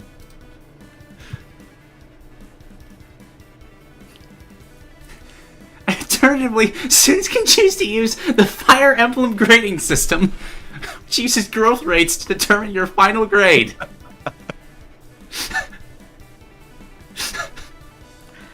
I have made a lot of shitty, like, forum games based off of RPG mechanics and whatnot. This is taking me back to things I did when I was, like, 14. I got a specific ROM hacking class, nice. Isn't that great? War Crimes class, great. Yeah. Merlin is maxing? Oh, that's so good. So just, yeah, what video game franchise do you think would be the best college course? Oh, God. Oh. Let's see. It's gotta have something with multiple, like, installments in it, because it just makes it easier and to is work it with. Fire Emblem? Is Fire Emblem just the height of education? I think Fire Emblem's solid. I like the suggestion of Persona. I think you do a lot with Persona. You could. There's some sociology, but however, I wouldn't want people to go like, yes, all of the opinions expressed in the Persona games are factual. Everything here is how you should live your life. I feel like a Civilization game would be a really fun way of learning history. I also feel like a Persona class would have a lot of scandals between the teacher and the students. Like, many students, that would be a prerequisite, and I don't think Persona fans are mature enough to handle that it's not. Oh, that's good. That's very good. I'm trying to think of something better than Fire Emblem, but the way that Fire Emblem works does set itself up very nicely for this. Yeah, no, it's just has a lot of strength with mathematical, as well as the obvious lore and development. It hits fiction very well. Like, Yakuza came to mind for me as just a strong political drama piece, as well as a tone piece. Mm-hmm. But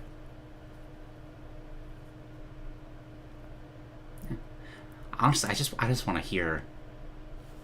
I want to see like recordings of the lectures in this class. Give me some PowerPoints.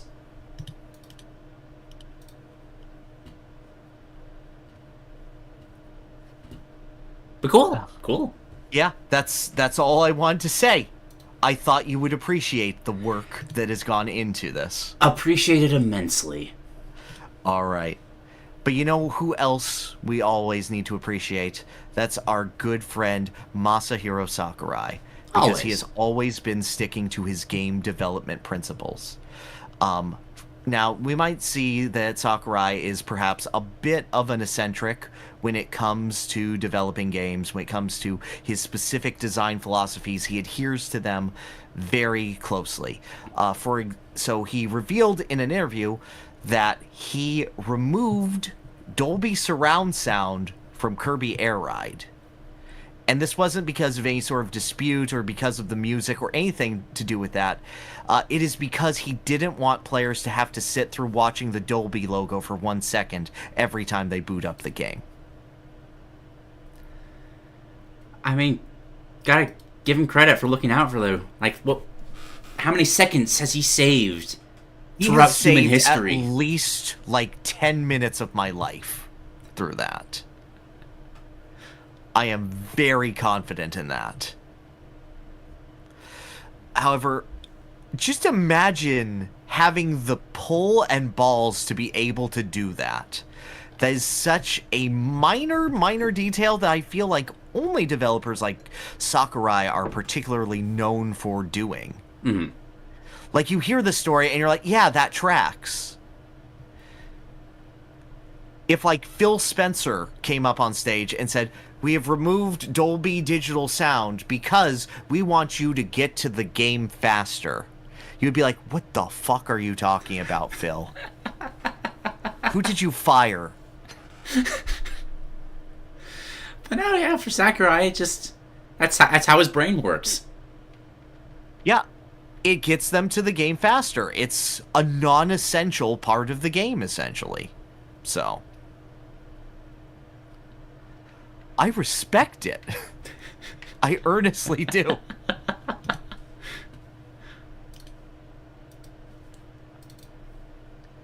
Because how many logos are in front of games these days? And how long does each jingle have to play? Oh. What do you think is the average from start program to you can actually interact with the game? I'm trying to think. Because a lot of the games I've played recently, they'll either condense them all into one just screen and then quickly fade away. Mm-hmm. But I've definitely played some where you're sitting through a solid 30 seconds of logos before you get to anything. Mm-hmm. When I think of Kirby Air Ride, it is immediate. You see Nintendo, it's on there for less than a second, the intro movie starts playing, you can hit start. There is 1 second between game loads and you can play it. Mm-hmm.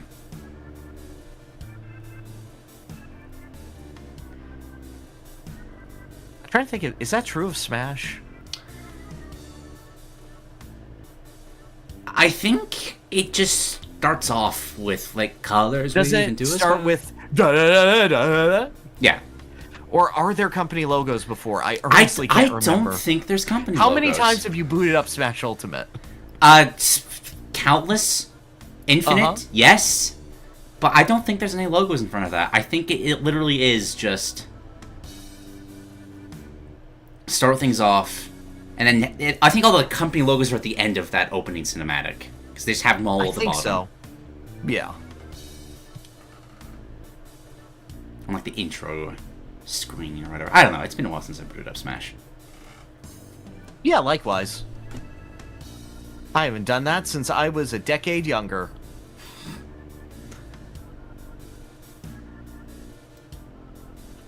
Oh, and speaking of waiting for decades, there's only one Nintendo store in the US? Yeah, it's New York? New York, yes. Okay, yeah.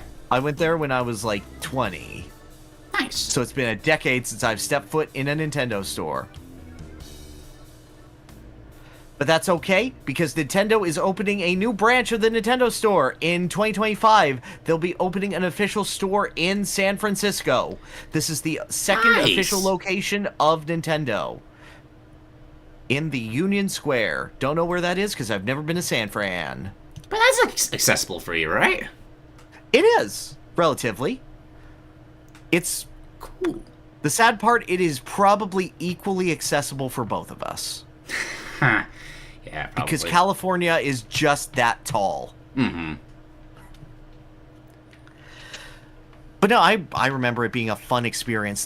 The fun thing is that when I went to New York, I was like, what is this music playing? And I asked them where to get the soundtrack CD, and they went, we can't do that. It's employee music. And I went, oh, is that why it's Booster's Tower, owned by Square? And I went, yes. And I went, God, I was a piece of shit at age 20. I actually these employees who were just listening to their Nintendo music. That's great. So I hope that Booster Tower reaches that level again and I can hear it once more. This time on the West Coast. And speaking of things that have 2 locations and 2 different forms, Nintendo will also be releasing a Lego Great Deku Tree. It will have 2 forms, the Breath of the Wild version and the Ocarina of Time version. Okay. They look really cool. It will cost $300. What? Well, it's That's... a 2-in-1 build. You get both. Well, even then, though, that's not enough pieces to justify that. But you have to consider, like, these are, like, tens of thousands of pieces. Like, their Bowser figure is, like, I think, like, 180, 200 or so, maybe 250. They have, like, an NES that is the size of the NES that I think is 250. I don't know, it's been a while since I went to the Lego store for no reason. I don't know, this doesn't look like... I'm not doubting that, but, like, this doesn't look like it would have that many pieces. Like, it's a very, like, most simplistic Lego structure. builds don't. Most Lego builds don't. However, they can surprise you. And you have to consider it's 2 of them. I wonder if you get both, or if it's just... it has a different mode. Oh, yeah. That might be the case. Yeah, I don't know if it's modularity or not. Because I'm seeing a lot of similar pieces. Yeah. With that said, it is cool that Zelda is being more easily commodified like this. Mm-hmm. Because usually when I think of Zelda merch, I think of the gamer outfit, and that's about it. Pretty much, yeah. But that's okay. If you're looking for a better video game use of your time, I have something for you. Because, you know, we were talking about sniffing and snoofing earlier, but let's look at the Nier Automata wine. That is right. Nier Automata wine that has been in an aged oaken barrel and 2 different blends, the 2B and the 9S blend, that have been forced to listen to the Nier Automata OST for hours and hours on end. So that you can drink Okabe's music. This is wonderful. This is the kind of merchandise I want to see. This is... And this wine, only about $80 a bottle. Yeah. Do you buy a $300 Lego set? Or 4 bottles of fantastic Nier wine? Exactly. Why would you ever side with Nintendo when you could culturally sip on the Nier wine? This sounds like a bit in a sitcom. Like someone would scam Frasier to drink the Nier wine. Tarvel and I had a back and forth imitating the Frasier characters, sipping on the Nier wine. Would you like to reenact it with me? I'm not familiar enough with Frasier. I wouldn't be able to keep up with it. You know the generalization of the characters. Nope. I don't think I've ever watched an episode. That's a fucking shame. Because Sorry. I fucking cooked here. Okay, in that case, we're going to do it anyway. Here is your script. Oh, for fuck's sake. You can pick which characters you want to be. I just want to be Niles. Oh... Hold on. Okay, go ahead. You just go ahead and put it up. Copy. Open link. The quality of this image is terrible.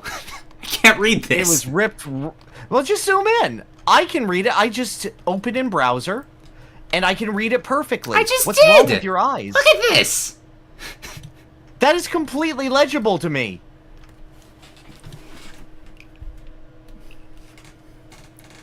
Okay, be yourself. I'll be Tard. Okay. Fraser Crane wine testing. Has a heavy flavor, thick, sensuous bottom. Is that a note of Emile despair? Oh, Okabe, you dog.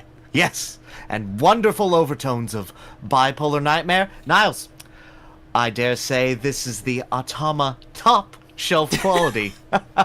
Okay, your Martin Crane, he's like a retired cop. This like, oh, yeah, sort of, down here sort of thing. Oh, yeah. I hope you're not drinking that phrase. I poured that weird wine into a jug in the fridge and replaced it with Eddie's new medicine. Didn't want to embarrass him, so I had it stored with the other wine to keep it classy looking for him. Niles, upper crust, very proper. Seems like it's not Okabe who you should be calling dog now, eh, brother? Okay, Daphne. Oh, Dr. Crane, don't be so hard on poor Dr. Crane. You know, me brothers back in England used to play video games and have drinks named after them. Of course, most of them were just looking for an excuse to excuse their Metal Gear Solids looking at the barmaids. Oh, but medicine ain't so different from wine. Just call it your little cosmopolitan canyon experience. Read from 13. Roz, disgruntled, sex jokes. Daria. Oh, which reminds me, I need to forget about what happened today and go over my signature 9 hours, 9 persons, 9 doors. I assume you got it in GameStop's used game bin. I hear they have 2-for-1 sales. I think you'd find Redneck Rampage an extravagance. Eddie, who is a dog. Hold on, my light's in the way of... Okay, fine, I'll read this. I got it.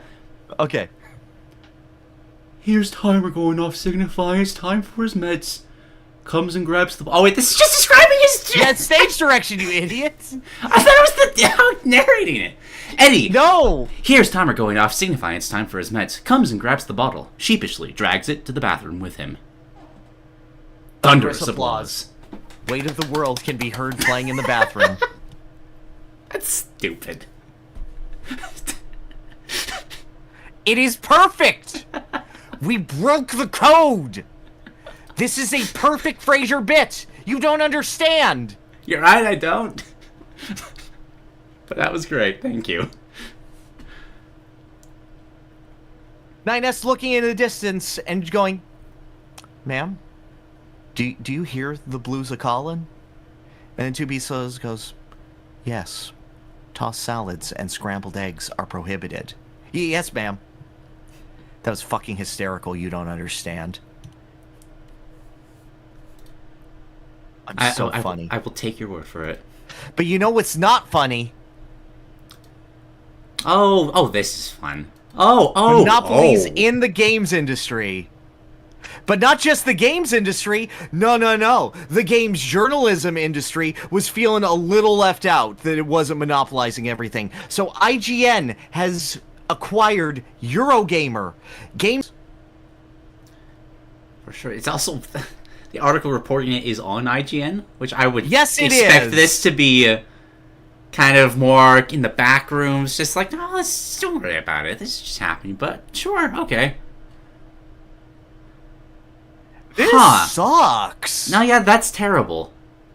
What's the fucking point of hearing multiple opinions from people if it's all under the same umbrella? Precisely. Because it adds to the Metacritic score very easily. Oh, God, right. That's like legitimate... Kind of almost... Oh, gosh, I can't remember what that's called. It's just sports fixing. Yeah, essentially, yeah. Especially if they still have Metacritic-related bonuses, which depends on studios, but... Hey, it simplifies the advertising budget in some way, I suppose. But no, this is why all the people here have stopped going to sites like IGN and are relying on incredible games journalism given by excellent podcasts instead, so that they can have all of the gaming news that they require. Do you not consider yourself a games journalist? Sure. I'm a games journalist. I feel like I'm too good at video games to be considered a games journalist. I'm serious. I was a games journalist when I was 17. I worked for a website called right, Reaction Time. yeah. I remember you talking about that. Yeah. Didn't last too long. The site, not me. I lasted for the whole thing. I was insufferable. If I was insufferable at 20, I was even more insufferable at 17. However, I don't know. I wrote an article about JRPGs dying. I think I reviewed one of the Atelier Ryza games. Was this where you wrote about Shadow of the Colossus? No, that was me attempting to get into Blistered Thumbs, the spin-off of thatguywiththeglasses.com. Okay. I didn't get far. Which is surprising because the bar was not high.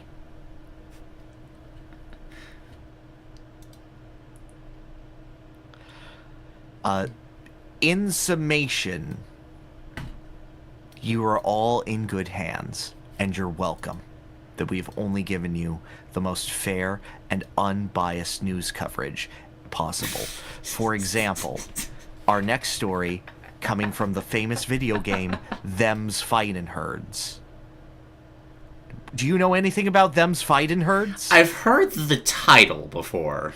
Okay, so originally this was a mid-2010s fan game called My Little Pony Fighting is Magic. Right, you've brought this before on the podcast. I remember this. Which was then completely retooled into Them's Fightin Herds to completely distance themselves from Hasbro and the MLP brand, despite the company being named Main 6 for, obvious reasons. Most of this company's staff was recently fired. Because the company that owned them was like, no, now we're done. You're good. This ended up releasing 2 characters ahead of schedule who were untested, unbalanced, and completely broken. And the game's final balance patch being in an unfortunately rough state. Wherein characters were mostly didn't have a finisher to their game plans. I believe that the character Texas, who is a large buffalo, if I'm not mistaken, had a lot of armor on his attacks. And armor had not been properly implemented in the game before, so a lot of characters just didn't interact with it properly. I could be getting some details wrong. I suggest you follow up the story. Not you specifically, but you, the viewer, whose onus it is to fact-check and not believe everything you hear online from excellent games journalism. Eventually, they released a patch because the game was broken. Did not fix those 2 broken characters, but made them less horrible. But the game was, in a state where, theoretically, it could be played at tournaments. Where, the basic cast is stable, and these 2 characters are just banned, essentially. However, players who were playing the game noticed that changes that took place in that patch had not occurred in the tournament. I think the properties on certain projectiles on the character that casts ice magic, I believe, were not properly implemented. However, the changes to Texas was implemented. So, however, there was no patch in between the changes to Texas being implemented and the character's ice magic being changed. So somehow, the tournament was being played on a version of the game that did not exist. How? What? Or at least was never released to the public in any meaningful way. How is that even possible? I don't know.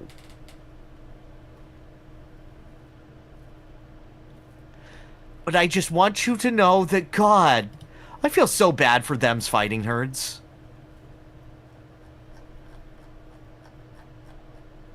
Because that's a good game. It has a goat named Shanty who has a Gangplank Galleon-inspired theme. So of course it's good.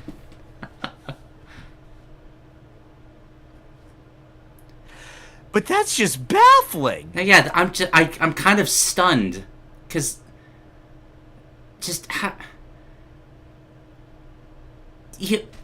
Was this, like, officially run in any way from the company that made this game? Or did, like, people go in and, like, make their own patch? No, this is Combo Breaker, so this is a mostly fan-run event, and is probably the second biggest major fighting game event outside of EVO. Huh. So I don't know if the company provided it. I don't know what happened here. I would love to know a follow-up on this story, because that's just... That's a genuine mystery. I don't understand that. I don't either. But you know what is understandable? What is understandable? It is understandable that Sega made this change during the development of Shadow the Hedgehog, because in an interview at MomoCon, Jason Griffith has since refuted the original story of this article via social media. Never mind. Oh, the story has changed. Oh, but hey, that's actual games journalism, though. Would you look at that? We did the thing. We checked ourselves. Games Luster, I'm proud of you. There was a story that Jason Griffith said that originally there were 2 takes of every Shadow the Hedgehog line. One where he said damn, and the other one where he said fuck. So originally, Shadow the Hedgehog said fuck a lot. This is now a story about Shadow Generations, which will feature big worlds, and Shadow has, like, alien wings that make him look so cool. Shadow the Hedgehog is so cool. He is pretty cool. This is now a story about how cool Shadow the Hedgehog is. Alright, give me 20 seconds, I gotta fix your face again. That's fine. Boop. Boop. Yeah, crazy how you can just do that for stories online. There's several companies out there that could really learn from that.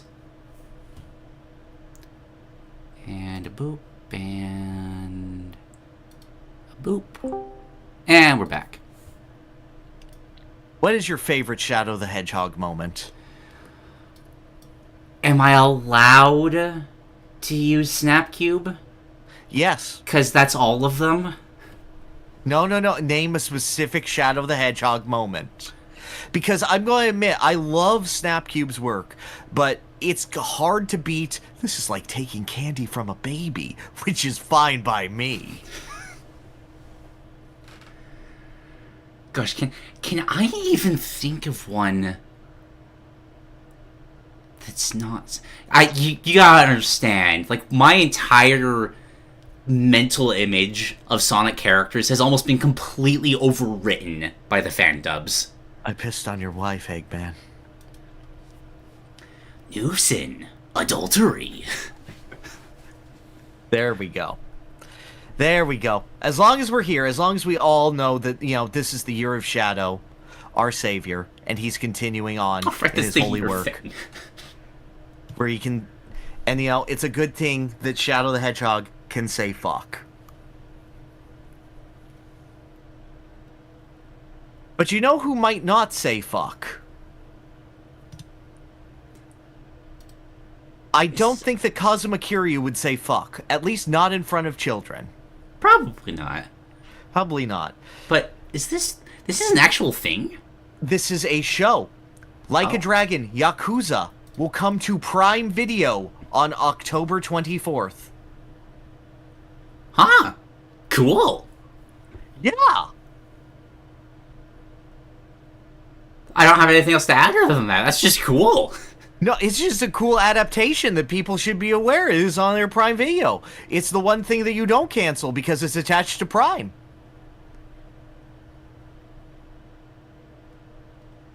Alright, well, mark your calendars, everybody. What is there to watch on Prime Video otherwise? There's that, there's The Boys, there's... I'm fond of Good Omens. That's the... Oh, right, Good Omens. Good Omens is great. Yeah. Vox Machina is on that, which is fun. Yeah. Invincible's fun. Rings of Power is dog shit. Don't watch that one. I've heard people really hated the Fallout Wings show of Wheels came out. Time. I still have to watch Fallout. Oh, okay. Right, yeah. Yeah. Okay. They're cooking a little. They got stuff. Yeah. Cool. All right. You know what else is cool? That's right, it's Akuma. This is very true. He is super cool. Guess what? He's still cool. And Capcom knew that he was so cool that they have added extra features just for Akuma. Because now you can go with all of your friends into the hub, and you can fight a giant holographic Akuma. Like he's a raid boss. What? All of your energy, How does that all work? your fight game energy will fight the raid boss Akuma and weaken him. Because his Satsui no Hado energy is too powerful for the arcade. Including a special boss version of Akuma who has unique moves and can do double air fireball, because that's the toughest move. However, if Akuma has a taunt where he eats a rice ball, and if he eats the entirety of this jelly-filled donut, which will not happen in an entire game, in a realistic game, he will gain access to his boss-exclusive moves. That's so cool, though! Isn't it? There is going to be one point where two Akuma players will meet each other and will just decide, no, let's go. This starts, we feast, Yes! then fight. I adore those kinds of interactions. We had it with DJ early on, where both players would just groove out to max out his overall multiplier, and then would waste it immediately. We had the potential with Armika's promo, but no one played Armika, so it doesn't matter. On top of that, the character Lily has one combo breaker. Oh, nice. Which is surprising, because it's Lily. But you know what this means? Ah, shit. Crash again. What does it mean, Pyrr? What does it mean? Come back!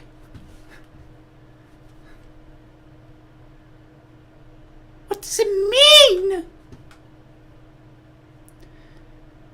I'm gonna reinstall Discord after this. This is ridiculous. What does it mean, though? It means that every single character of Street Fighter VI's base roster has won a major tournament. Wow! Really? Every single one has won a major. Is that unheard of? To put this into perspective, Super Smash Bros. Melee has a cast of 26 characters. Subtracting the 6 clones, you can say it's about 20. If you want to go like Pikachu and Pichu have obvious overlap, so Pichu wouldn't really matter. Donkey Kong has still never won a major.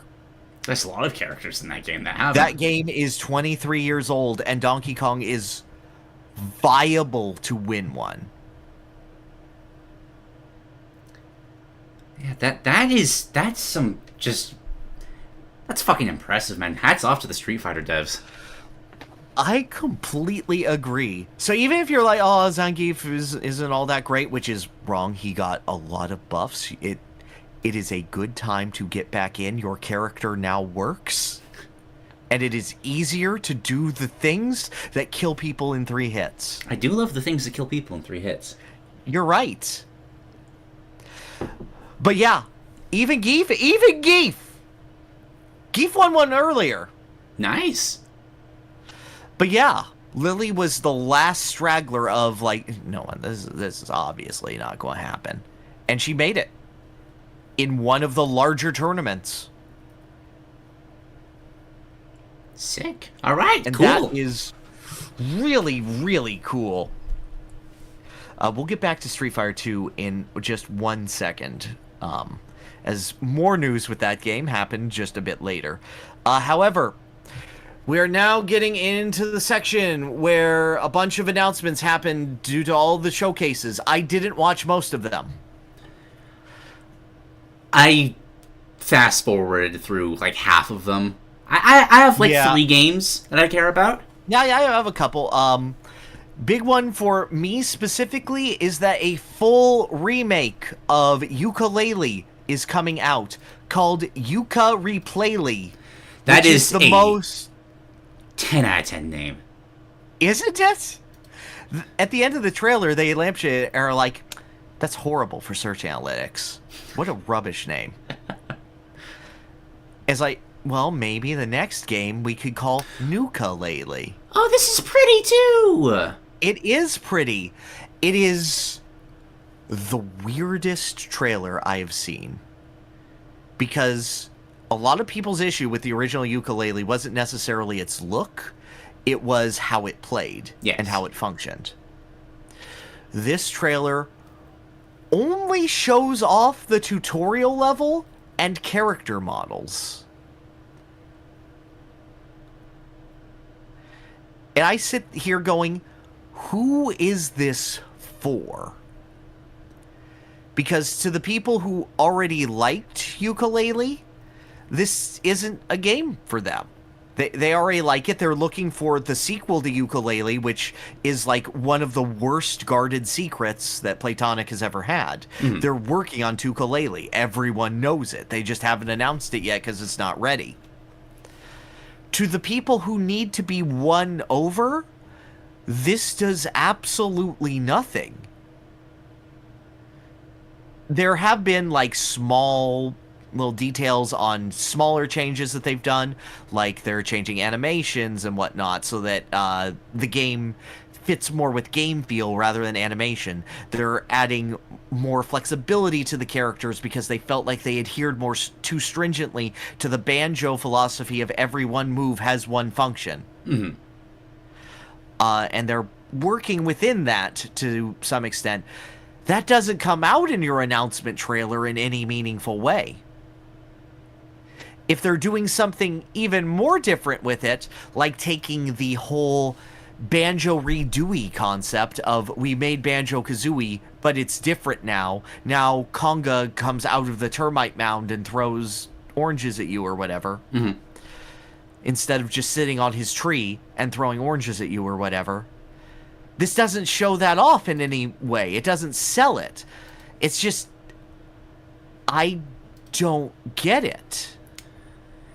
Said that there's more to come, so maybe a follow-up will give further clarification, but... No, I understand that a follow-up will definitely do so, but this is one of the most baffling, just pure announcements that I've seen. Because it's not showing off anything that any individual group cares about other than the fact that it exists. Oh, yeah. Like, I'm not seeing any major difference apart from... Like, it's been a while since I played Yooka-Laylee, but... Right. You played Yooka-Laylee? Yeah, I played Yooka-Laylee. Okay. I beat Yooka-Laylee. Oh, you've played more of Yooka-Laylee than I have.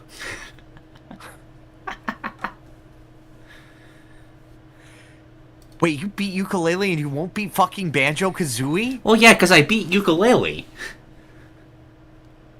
I've been poisoned. I'm sorry, I think I broke Pyrr.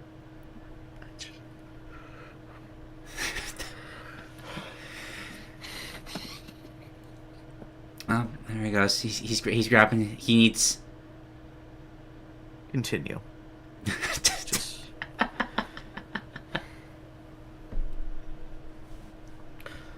Do you want to play a fun game? I would love to play a fun game. Okay, here's the game. The game is guess how much it costs for a $1 million or for a $1 trailer at the Summer Games Fest main show. Guess how much money it costs. As funny as it would be if that was a Freudian slip, I don't think it was. It's not.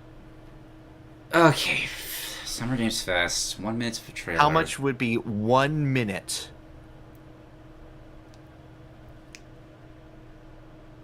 My gut reaction was like, okay, maybe like a 50,000 level, but I'm sure it's higher than that, especially if you're... Let's go 200,000, something ridiculous like that for a marketing budget. Oh, you're so close, it's 250,000. Damn! Wow! For 1 minute. It is also 350,000 for 1.5, 450,000 for 2 minutes, and 550,000 for 2.5 minutes. This is so funny. Because the whole opening of that Summer Games Fest was Jeff just gushing over, oh, hey, games are changing. Look at all these indie darlings that are being successful right now. But give me $250,000 for me to show you them. Yeah. Yeah. Now, there are certain indie games that are given special Jeff slots so that he can feel very special and highlight indie games. There are, like, essential freebies, which is really scummy, isn't it? No, yeah. Like, it'd be one thing to say, you know, oh, we're giving you a special detail, and I feel good coming from you. But you control the price, Jeff. You control the means of production here. Yeah, that's like, nepotism's not the right word, but it's kind of in that same ballpark of thought processes, just picking and choosing who you want to be successful. Yes. Like, you could even just do, like, separate pricing styles for Indie and Summer Games Fest. You could. Or, like, even just that a would raffle be a thing that you or could do. something. You absolutely could do that. It's almost like the entire Japanese industry of ticket sales is based on that. No.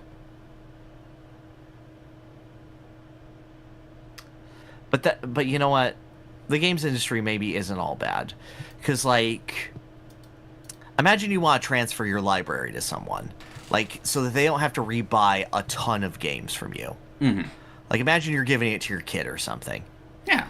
And, like, fortunately, GOG will allow you to do that legally. They will own all of the games as long as you can prove that you're dead.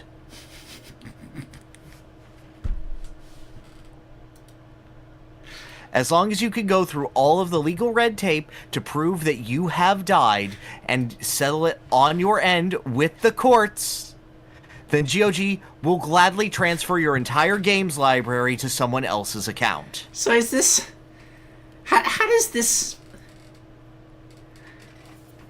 So we're, like, writing this in a will? And that's what kickstarts the process? Or... No, you have to, like, do it... Yes, you have to have it that you bequeath your worldly possessions, including your GOG library, to a specific individual. You then have to die and have yourself legally processed so that it will happen. You cannot go through GOG through this, but if they receive a legal notice, they'll do it for you. Couldn't you just, like, write down the password and username for your account? Isn't that... Well, yeah, but then you have to remember another thing, and then what if that account gets compromised and whatnot, and then, oh no, my ghost dad's credit card is being all run up. That'd be terrible. And, like, what if you forget to log into it for 2 years and they have some policy and it expires or whatever, as opposed to the account that you're using? Then you can never play Grim Fandango again. Tragedy, yeah. Can't even do it with Steam, so I guess GOG's ahead of the times. Yep, Steam will not do it, but GOG will gladly acquiesce to the wishes of the dearly departed. Good on them, good on them. Yes. It's so funny. You know who's also dearly departed? Who? Most of the cast of Street Fighter, because they aren't in Season 2, but there are some people who are, which, holy shit, have you seen this? I have seen this. I'm so grateful for Smash Brothers for letting me be excited for this. Right? Now, I need to tell you the monumental moment of this, because up to this point, Street Fighter has never had a guest character. Mm-hmm. It has had Final Fight characters within the same universe, and that is as far as it has gone. Otherwise, it has been pristine in its roster. Only World Warriors. Yes. Which now we have Terry Bogard himself entering the ring, along with Mai Shiranui. Mai blows my mind. Like, having both? Right. Right? I am so excited. I've seen people be like, oh, the 2 guest characters, really? When we could have had so many others. We could have had G. We could have had Balrog. We could have had Yun and Yang and Dudley. Oh, this is sick. And I'm sitting here like, no, shut up. They're going to come out and they're going to be so much fun. They're also joined by Elena from Street Fighter 3 and M. Bison from Being Dead. I remember a previous episode where you were certain, like, no, they would never bring Bison back. They didn't. Well, this is a random Bison body who is reacting to the Psycho Power and doesn't know who Bison is. He just knows people are calling him Bison, and he's like, okay, fine. Can I kill you now? It is just a random hobo, which is my favorite thing because it is just continuing the hobofication of Street Fighter. We got Ryu, we got Akuma, we got Ken, and now we have Bison, all homeless. Just the entire roster slowly falling. Everyone over the is wealth going gap. to lose their homes except for Dan.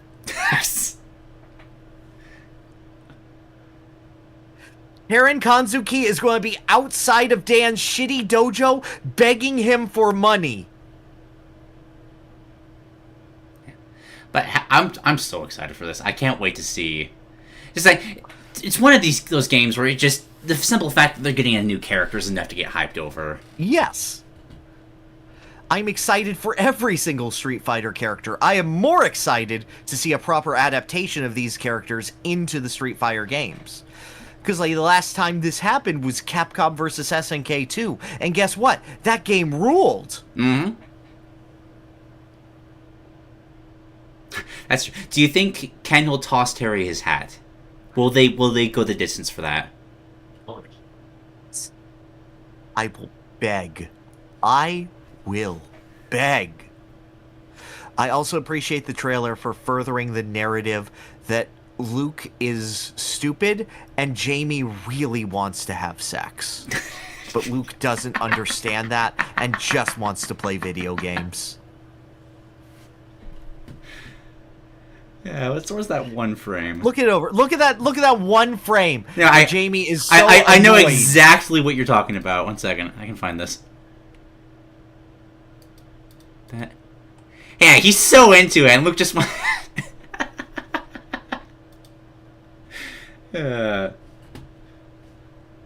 That's great. Brilliant. Absolutely.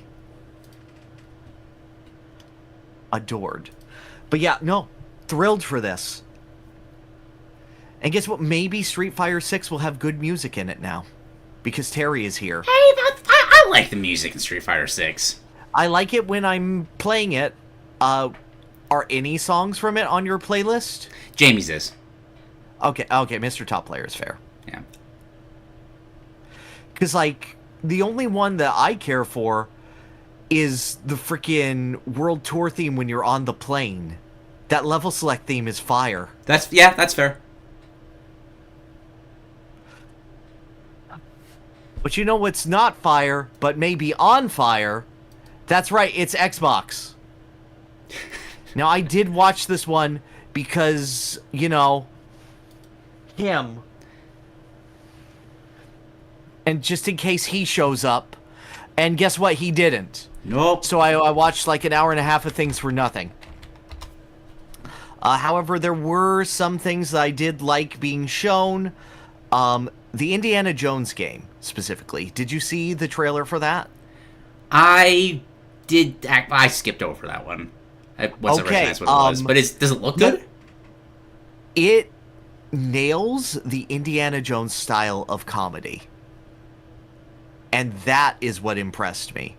It had understated dialogue, and then one guy hamming it up for like 4 minutes, being just an evil foreigner. At one point, he goes, "Do you want to go on the train, Dr. Jones? Choo-choo! Choo-choo!"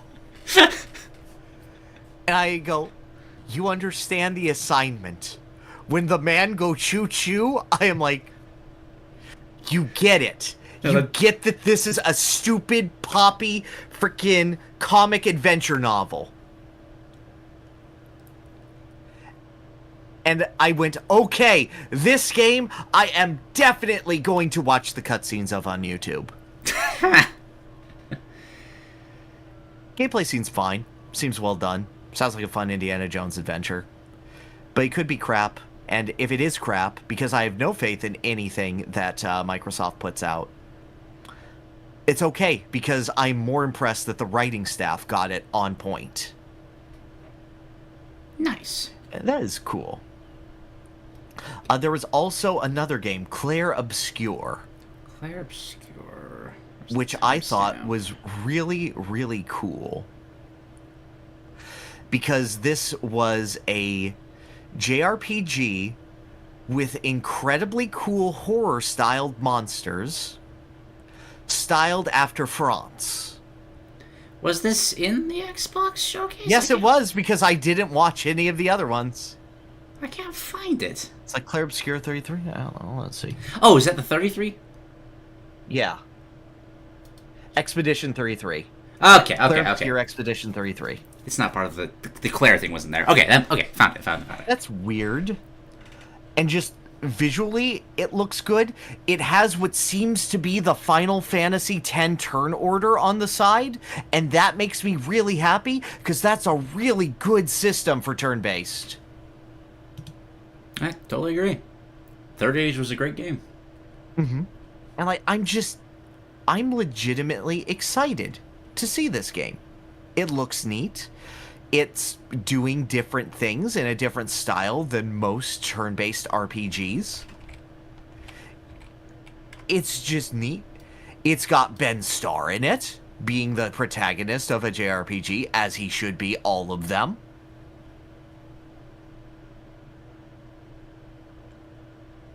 Yeah, this looks neat. I like the trails on the weapons as they're swinging them. It's almost like there's paint coming off of them.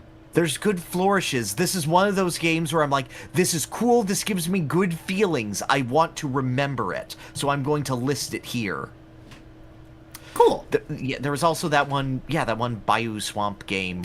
That one yeah! South of Midnight. South of Midnight. That one annoyed me, because it had a really cool low frame rate, and then the gameplay happens, and it's no longer low frame rate.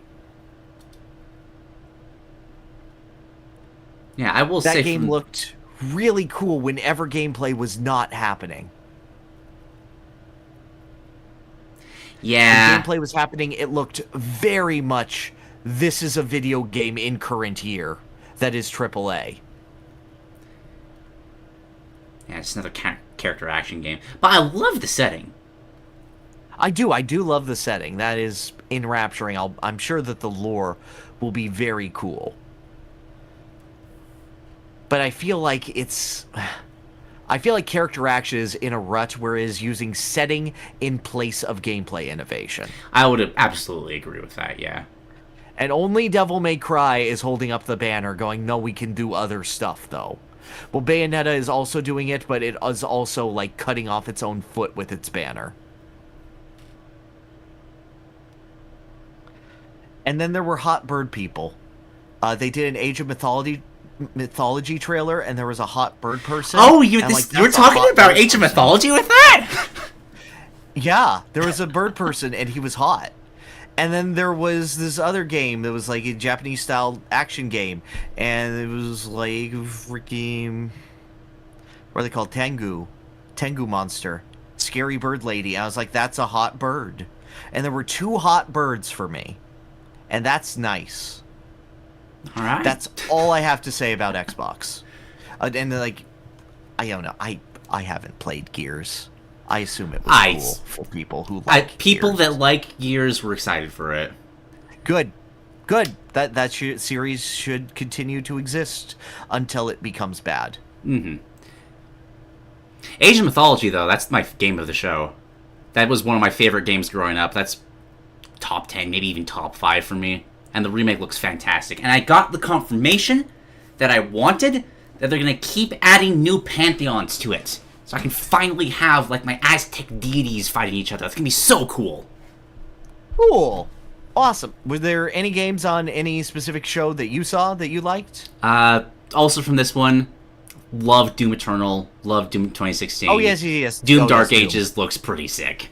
Yeah, you're right. You're right. This moment where he, like, revs up the shield and it starts spinning and he throws it at Captain America. You can see that you can actually go and catch it after it bounces off of things. Man, I forget Doom is coming out until it comes out. Because it's like, yeah, no, they just got Doom and it's cool.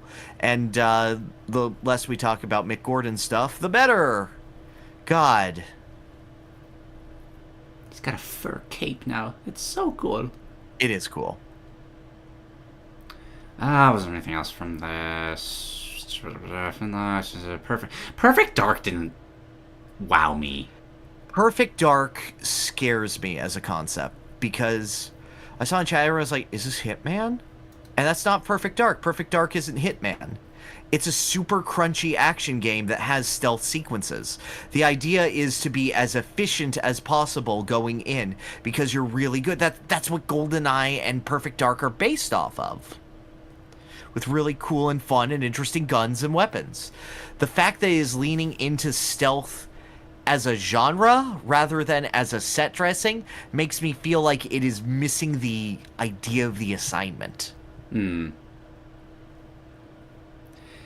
Yeah, I mean, having very little experience with Perfect Dark, it didn't look fun to me. Like, for, like, that kind of, like, first-person kind of stealth shooter, I've seen better games than this. Oh, Perfect Dark, the new one. Not Perfect this Dark. One. Yeah, the new one. Okay. All right, good. As long as we have that. God, I fucking hate how many games are just the name of old game that we are now replacing in existence. I don't care that God of War 2018 is good. I still have to call it God of War 2018. Agreed. You should only be able to... Okay, here's my proposal. You should only be able to name a game the same exact thing as another game if you promise that that game is bad. One of those two games has to be shit. It's legally mandated. If it is a good game, then one of those two games has to be deleted from existence. Why are you fucking agreeing with me? Sorry, I was reading chat, and honestly, that was autopilot. That was pure autopilot. I was trying to look... I'm saying, like, crazy shit. I'm, like, at the level of, you should delete someone's work? Sorry, I was trying to keep up while I was looking through the timestamps to see if there are any other games. Okay, new thought. If you have that, if you have a game that's named as the same thing, just keep looking, then you need to lock both developers in a dungeon and hand them both knives. And whichever one comes out, their game gets to survive. What if it's being remade by the same person, though? Then they have to fight themselves, and if... They have to shadowbox themselves, and if they don't perform well enough, then one person of their choice that they are close to will die. Sure. Okay. But they have to sign it when they join the company, their three emergency contacts. And one of their emergency contacts will be chosen at random and killed in their stead. Or they can choose to die. Do you have anything to say about the Metal Gear Solid Delta at all? It looks pretty. And by pretty, I mean different. There was an interview done by Konami that came out after that was actually very down-to-earth, where the producer was saying, we recently released the Metal Gear Solid Master Collection, and fans were very upset with things. Frame rate was poor. Things weren't working as expected. That is our fault. We are sorry, and we would like at this time to reiterate that we are continuing support for that game until it is in a state that fans can enjoy it the way that they had before. And that this remake, Delta, we are not trying to reinvent the game. We are just trying to make it as close to that original vision as possible within modern technologies. We have people who are massive fans of Metal Gear here, and we hope that you use this as proof to keep us accountable that this team can bring Metal Gear Solid forward, because we are now at the point where people are asking, what is Metal Gear? Why did it matter? And that saddened us. I wasn't feeling it until the accountable bit, but all right. Yeah. That was, you went the extra mile with that. Well done. That was great. That was a fantastic response that I do not trust whatsoever because it's Konami. Yeah. But I think that one guy... Yeah. That one guy... Someone working for them is good. That guy, he's got a good head on his shoulders, and somehow that got past their marketing. I don't think their marketing's paying much attention. I don't know. Compared to fucking Silent Hill 2, which is, yeah, and now you can own James Sunderland's famous jacket for over $100, which you could also get at Goodwill for like 10, because he looks like shit. The point is, he's a guy who looks like shit, and it's a green jacket. We added some stitching on the inside, some flannel stitching, so you had to pay more. Lovely. It's not even accurate. They just made a fancy shit jacket.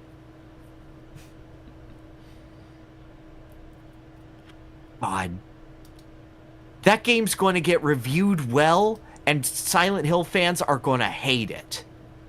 I wouldn't be surprised, yeah.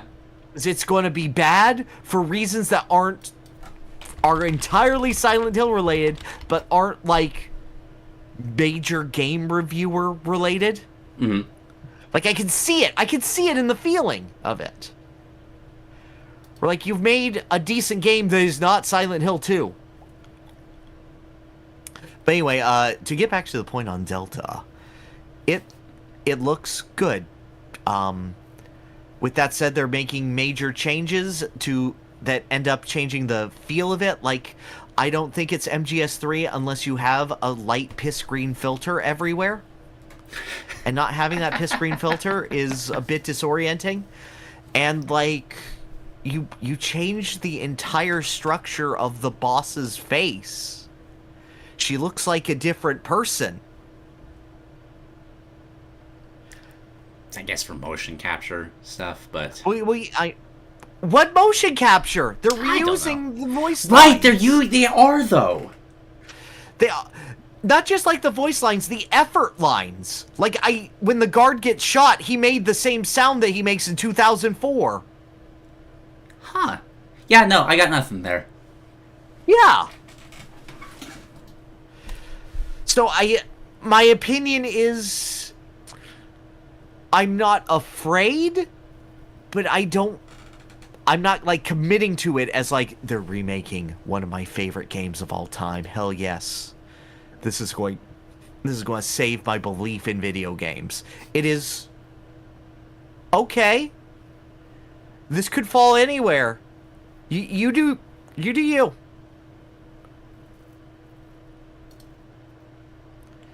And speaking of you doing you, unless you have anything else, I do have one more game. Okay. One more. Yeah. Skipped through a bunch of other trailers. Didn't care for most of them. But my god, Monster Hunter Wilds looks fucking perfect.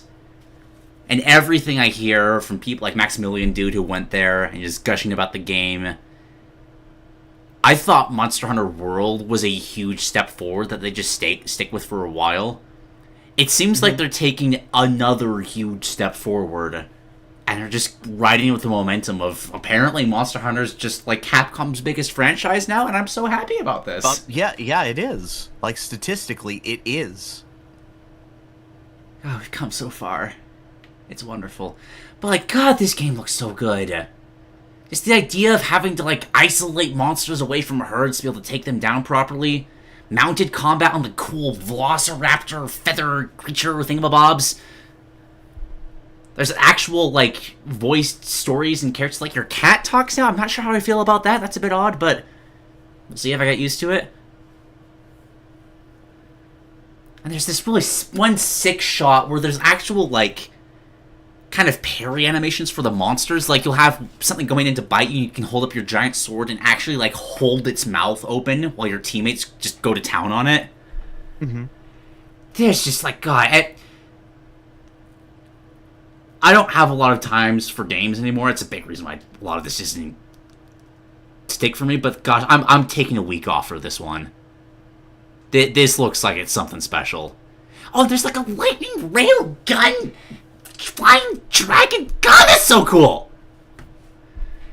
I'm very happy. I'm happy for you. Thank you. Good. Bro. Are you seriously suggesting I don't know they're called palicos? Bro. You are very tired today. That's fine. I'm just internal bleeding. I'll survive. Well, if you don't survive, can I have your GOG library? Sure. Yeah. You know what? This is your legal. Like, you can go back to this video, show them this timestamp. I fully give permission to Pirate/Tommy Eiler to inherit my GOG collection and all 5 games that I think are on it. That's how you get Rayman. I have the Rayman games on that. Well, that's the way you're going to get me to play it. I will play Rayman if and only if I die. Good. Glad we've established this. and I'm legally given your collection of Rayman titles. I did have actually skip to the next one, the one that says this game, because there was one more game shown off at the show, and that is Unbeatable. And you're going to look at this and be like, Pyrr, what the hell is this? Why are you throwing this anime game at me? I do not care. And then some person in chat is going to say, oh wow, I like Bocchi the Rock. That's neat. And I'm going to sit there, and then the gameplay is going to hit. And then you're going to be like, ooh. And then you're going to be like, whoa. And then you're going to be like, nice. Color hair. She's got headphones on now. I'm waiting for the gameplay to hit. Exactly how this is She's going to happen. singing now. Yep, that's exactly how it happens.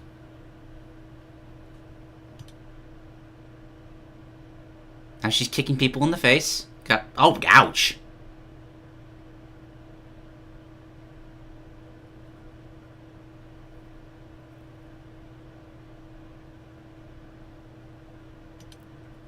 Person's missing a...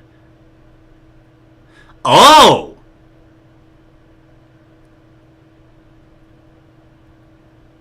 Okay. Uh-huh. No, go back to the gameplay. Go back to the gameplay. You caught me a second there. Go back. Go back.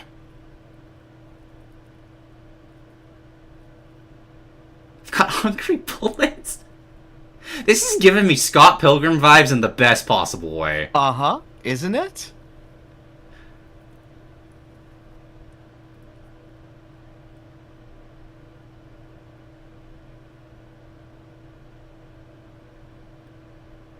No, yeah. A game where music is illegal and you do crimes. No, yeah, you perfectly narrated, like, every reaction I had to that. That actually looks great. Congratulations. I hope this is what I wanted Sayonara Wildhearts to be. That is all I can say. I believe there is an earlier version of this game available on Steam right now. If anyone would like to try it, I don't know how that is. I can't vouch for it whatsoever. White Label is what Yes, it's that's called. it. White Label. It's got a 10 out of 10 rating on Steam. Oh. So if you are interested, I just wanted to bring this to you because I saw this trailer and I was clapping my hands very happily. No, yeah, this looks great. I was like, this is what I want out of all video game trailers. It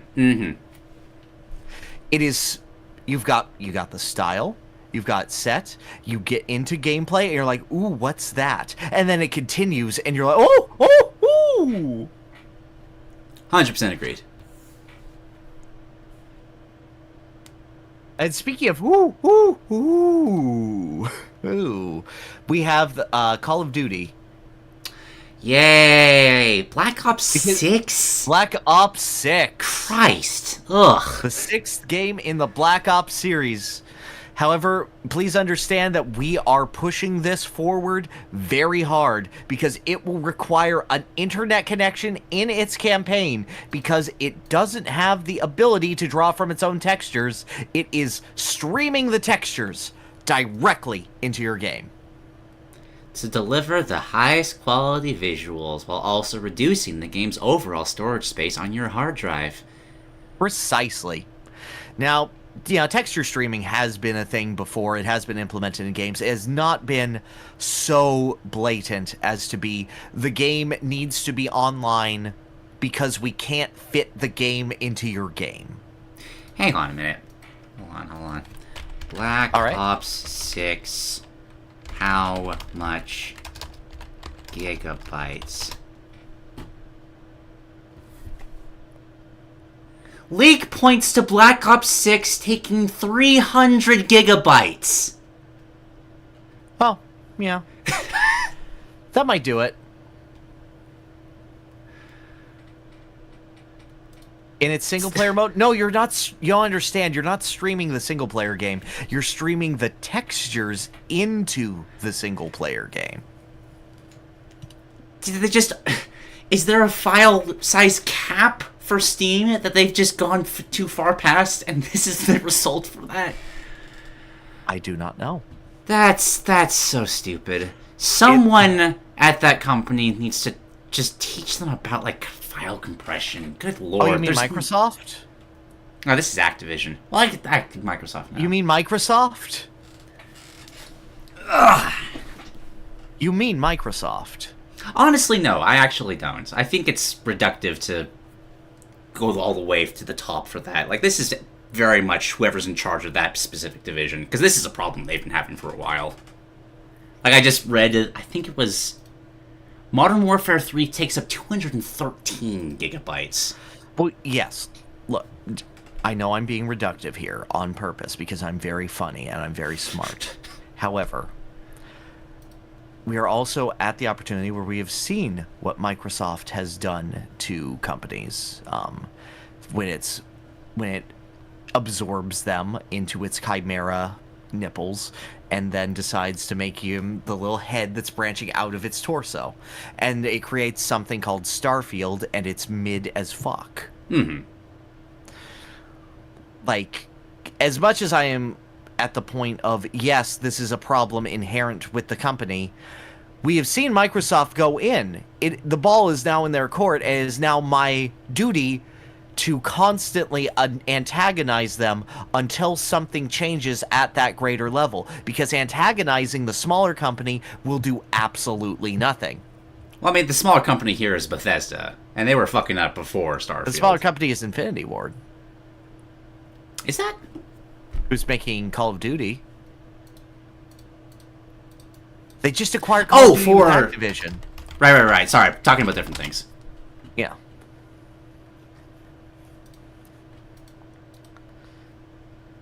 It does make me wonder, like, how much... Do they just kind of, like, expect to acquire the things and make money for them? Yes. Like, is there any plan past that point? No, number go up, value of company go up very big. Investors happy. More money for now. As long as number keep going up, good. What need to make number go up? End company, kill, not kill, illegal. Cover up, illegal, but we'll do it.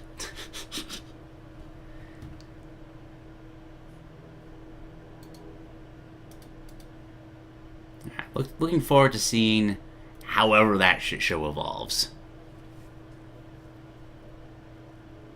Oh, hold up, your audio cut out again. No, Den. That's a lie. Let's say whatever whatever the last sentence was. We missed that. Okay. This is their big launch into Game Pass, right? This is the Call of Duty that they're like, COD is coming to Game Pass. I think so. I honestly, I don't pay attention to Call of Duty at all. Like, this is the most I've ever talked about it. I am looking forward to seeing what happens with it. Because that is massive, massive news on, like, just a pure cultural level. And if this bombs, like, that's the scary thing. You would think it's a guarantee, and it's not. No, yeah, especially thinking back on, like, all the financial stuff they released during the, like, all the hearings about how Game Pass is kind of just killing them. Mm-hmm. If this chunks into, like, Call of Duty profits because of that, that'd be fascinating. Yeah, we've already seen it with Halo. They've already burned that to such a degree. Call of Duty is just lucky that it has remained in a perpetual cycle of Ouroboros-like existence with its player base. Mm-hmm. But it is now chasing that to be in the Fortnite arena of everyone can have it as long as they have Game Pass.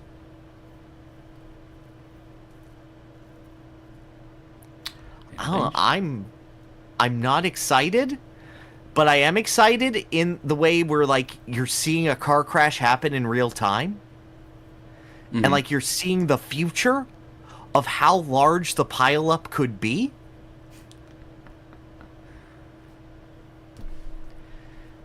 This is one of the events I think could crash the industry, or at least the Western industry. Yeah. Honestly, yeah, I could see it. If this does badly enough. Huh. It would have to do badly, though, and it's one of those brands that, like, it's a Pokemon, it's a FIFA. Yeah, but, like, you could say, oh, it's a Halo. I wouldn't put Halo in the same tier as the rest I would of those. have put Halo in the same... in, like, the mid-2000s? I mean, No mid-2000s, sure. But it's been a while since the mid-2000s. Yeah, but tell me, who is better at deteriorating the value of a brand than Microsoft? Konami. No, they still have people clinging on. Like, in spite of everything, Castlevania is hot. Is that just... I'd say that's Netflix, though. That's the Netflix It is stuff. completely Netflix. But Castlevania as a brand has staying power now that it didn't have for like 20 years before that. Like freaking Symphony of the Night didn't do what the Netflix show did for Castlevania. And I love Symphony of the Night infinitely more than that show. I guess that's that point of comparison. Microsoft did oversee the Halo show. And that was... They sure did, didn't they?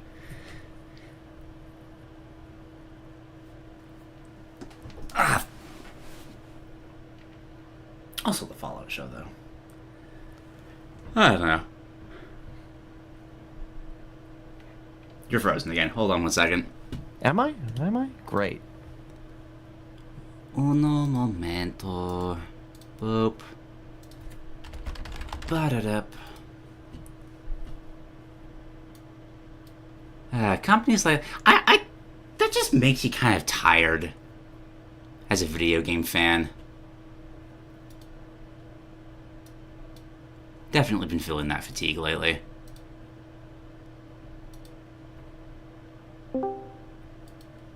Alright, will this be the last time? We shall see. No, it won't. But speaking of legacy franchises, you want to feel old? Because Shovel Knight turns 10 this year. No, actually, you know what? That checks out. That checks out. No, that feels weird to me. And to celebrate, Shovel Knight Shovel of Hope DX has been announced. A remixed version of the original Shovel Knight adventure, including unique challenge stages and 20 playable characters. Okay.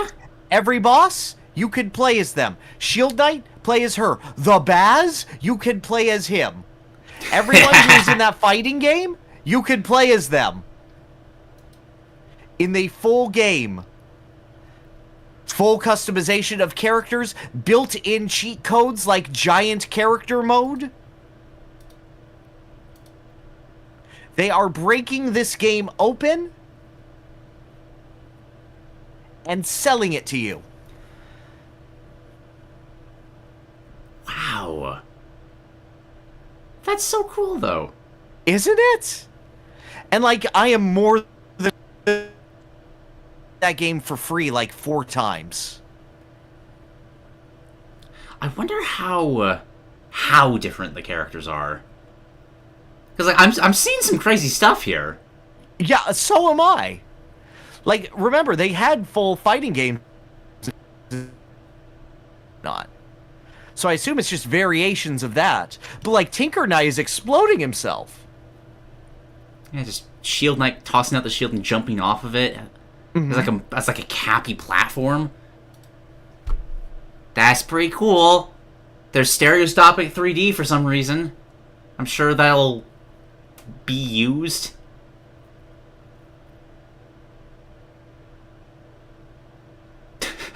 Okay, I just saw the giant mode. That's pretty great. Yeah, no. It's just cool.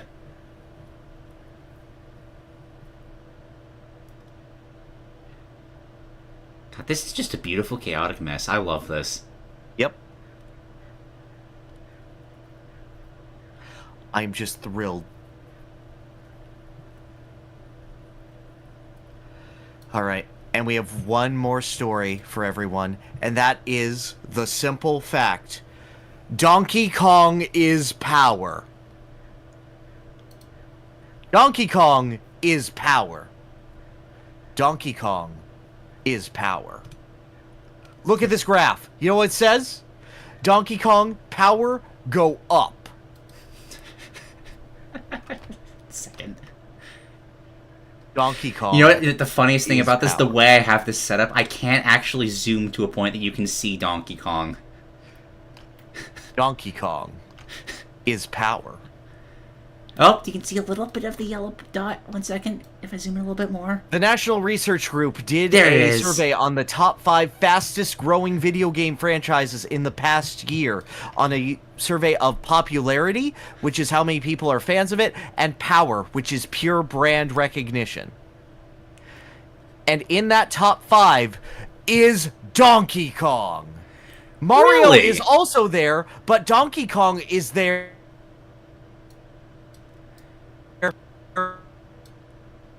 The other 3 games listed are The Last of Us, Twisted Metal, and Gran Turismo. All of this based on their other media appearances, with Donkey Kong's appearance in the Super Mario Bros. Movie being cited as the reason for the character's continued growth, despite not having a new game in 10 years.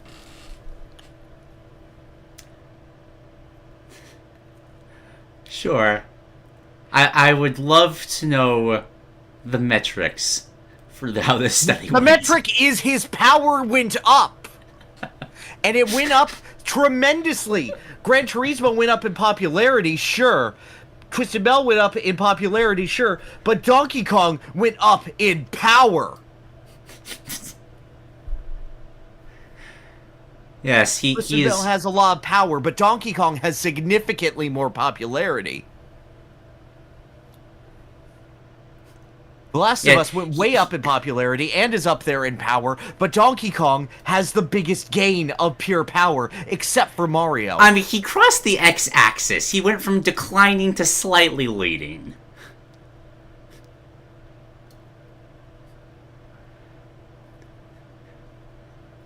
Yes, guess what? He hasn't had a game in 10 years! Yeah, I Gran can't... Turismo, the famous racing game, still declining! But Donkey Kong, he go up majorly, and he's still above The Last of Us in popularity! Which means that Donkey Kong is power!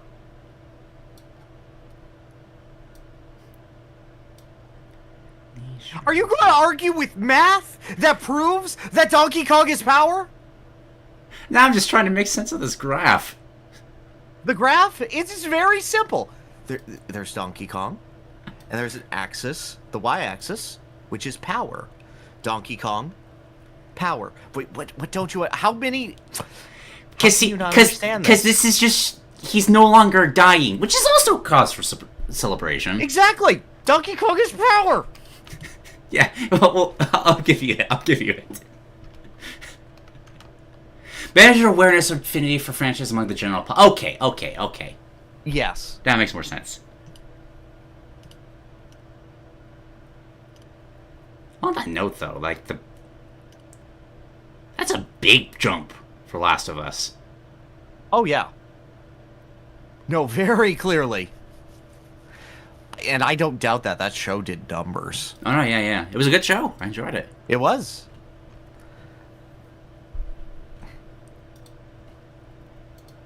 Well, I'm not going to sit here and say, like, oh, yeah, One Piece had a similar leap. No, it did, but it wasn't as big. I mean, it was already at the top, though. Is the thing. That's why those jumps are so impressive. Is because, okay, they went from relatively niche to the general public. Not in its market of where One Piece was before.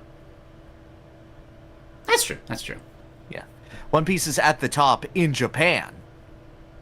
In the US, it is, like, failed 3 times. And then it went to #1 globally, I think, on Netflix. Yeah, I think so.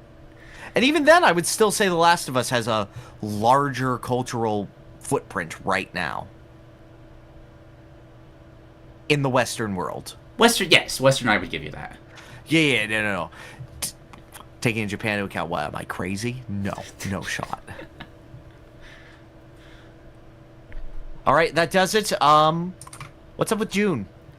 How's June going? June games. What is coming out in June? I know SMT5 Apocalypse. No, not Apocalypse. The other one. Vengeance, I think. Vengeance. That came out.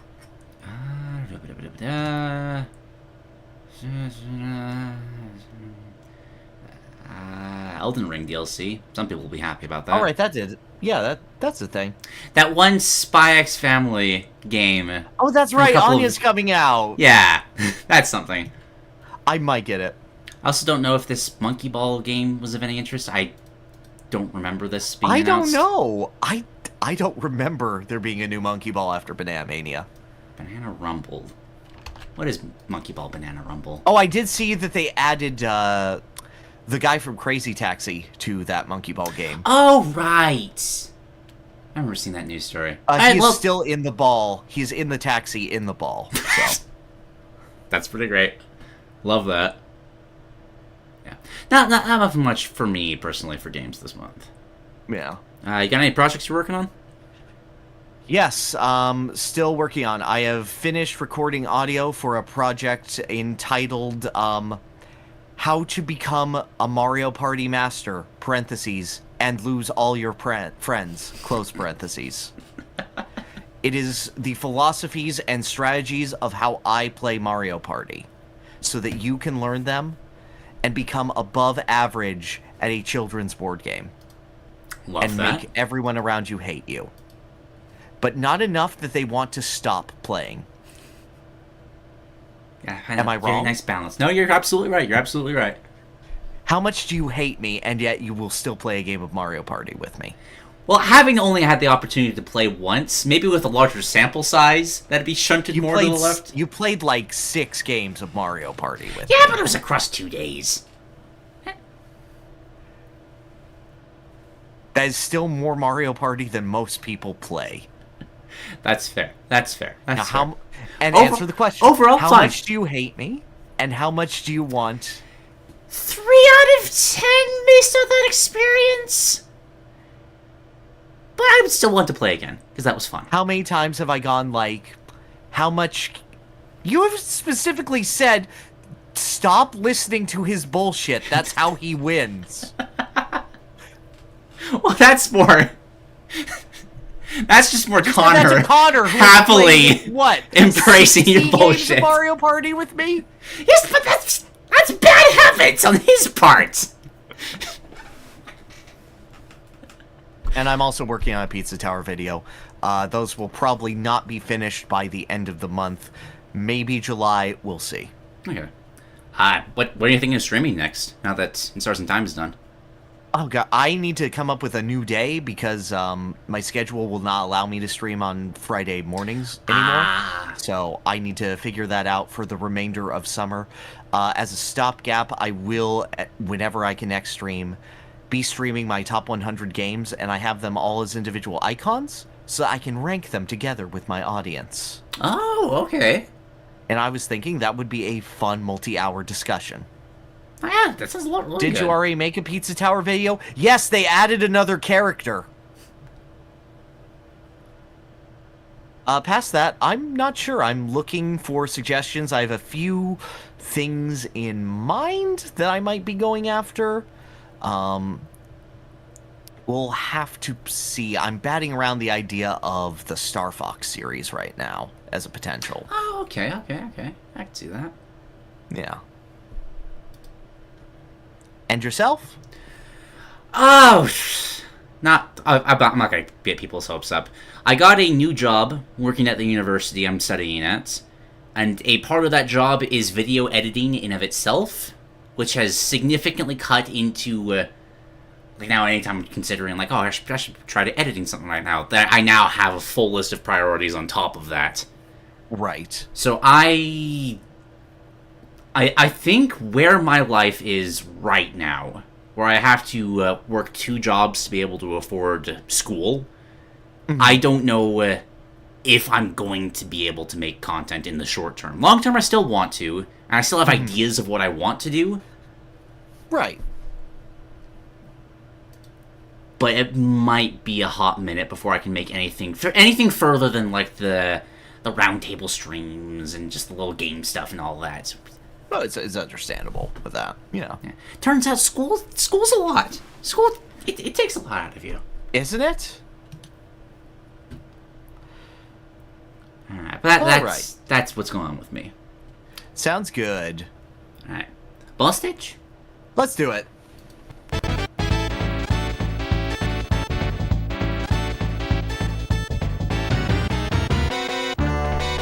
Welcome to bonus stage. Alright, you want to go first or should I? Oh, I can go first if you'd like. Go ahead. You still need to bat it around. During my time where I didn't have a voice, I got very, very down on myself. Mostly because I couldn't work, I couldn't do anything, and I fell into a very self-destructive pattern. So I decided to catch up on some things that I hadn't before. It was the wrong choice to choose to watch all of BoJack Horseman for the first time while in the middle of a depressive episode. No! No! I spent many nights just kind of staring at the ceiling for a while, thinking about things and the inevitable futility of my existence.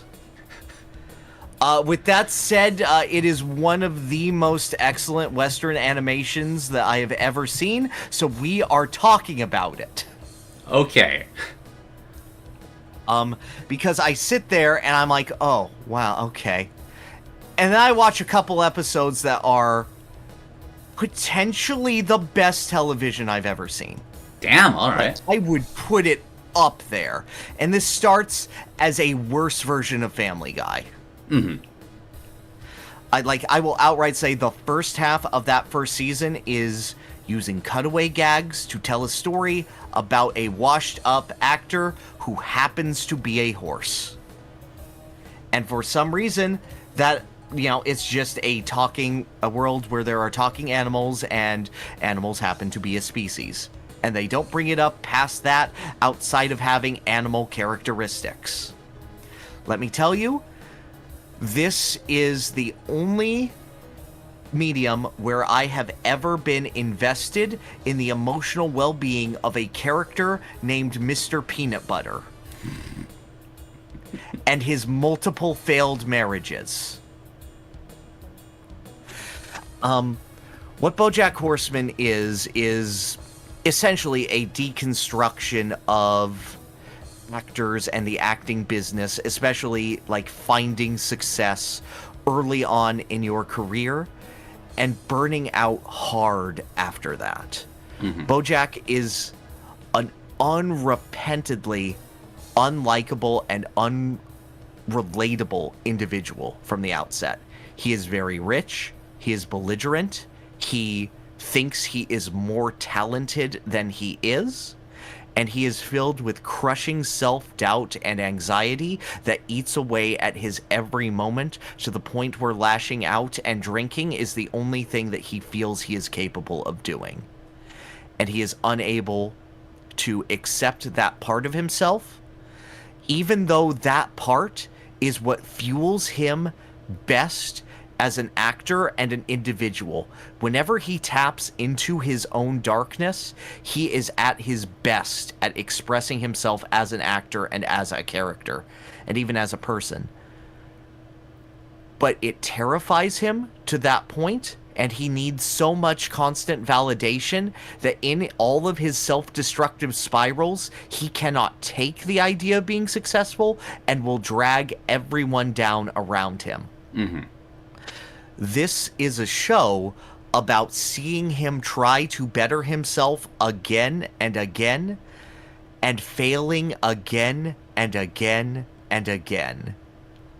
Meanwhile, Aaron Paul is there doing the Jesse Pinkman voice as a shiftless 20-something in his house who has made a discount version of Disneyland because he discovered that Disneyland was filed with 2 I's in its original trademark, so he is legally allowed to have the name Disneyland. Note that he did not think Disneyland existed because his parents lied to him and called it wasn't a real place because they couldn't afford to take him there. It is absurdistly, relentlessly funny. God, that's a funny face for me to have. Look at that handsome man.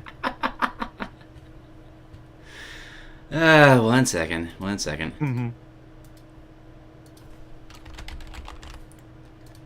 Yeah, to explain Dylan Watts, BoJack Horseman is one of the most depressing shows out there. In case that wasn't clear from what he was just describing.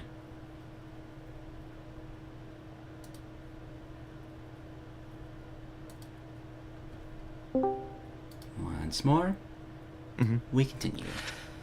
And what I really do love and appreciate about BoJack is you can see that individual is trying to better himself. You can see that he's trying to be a better person. And you want that to be better for him.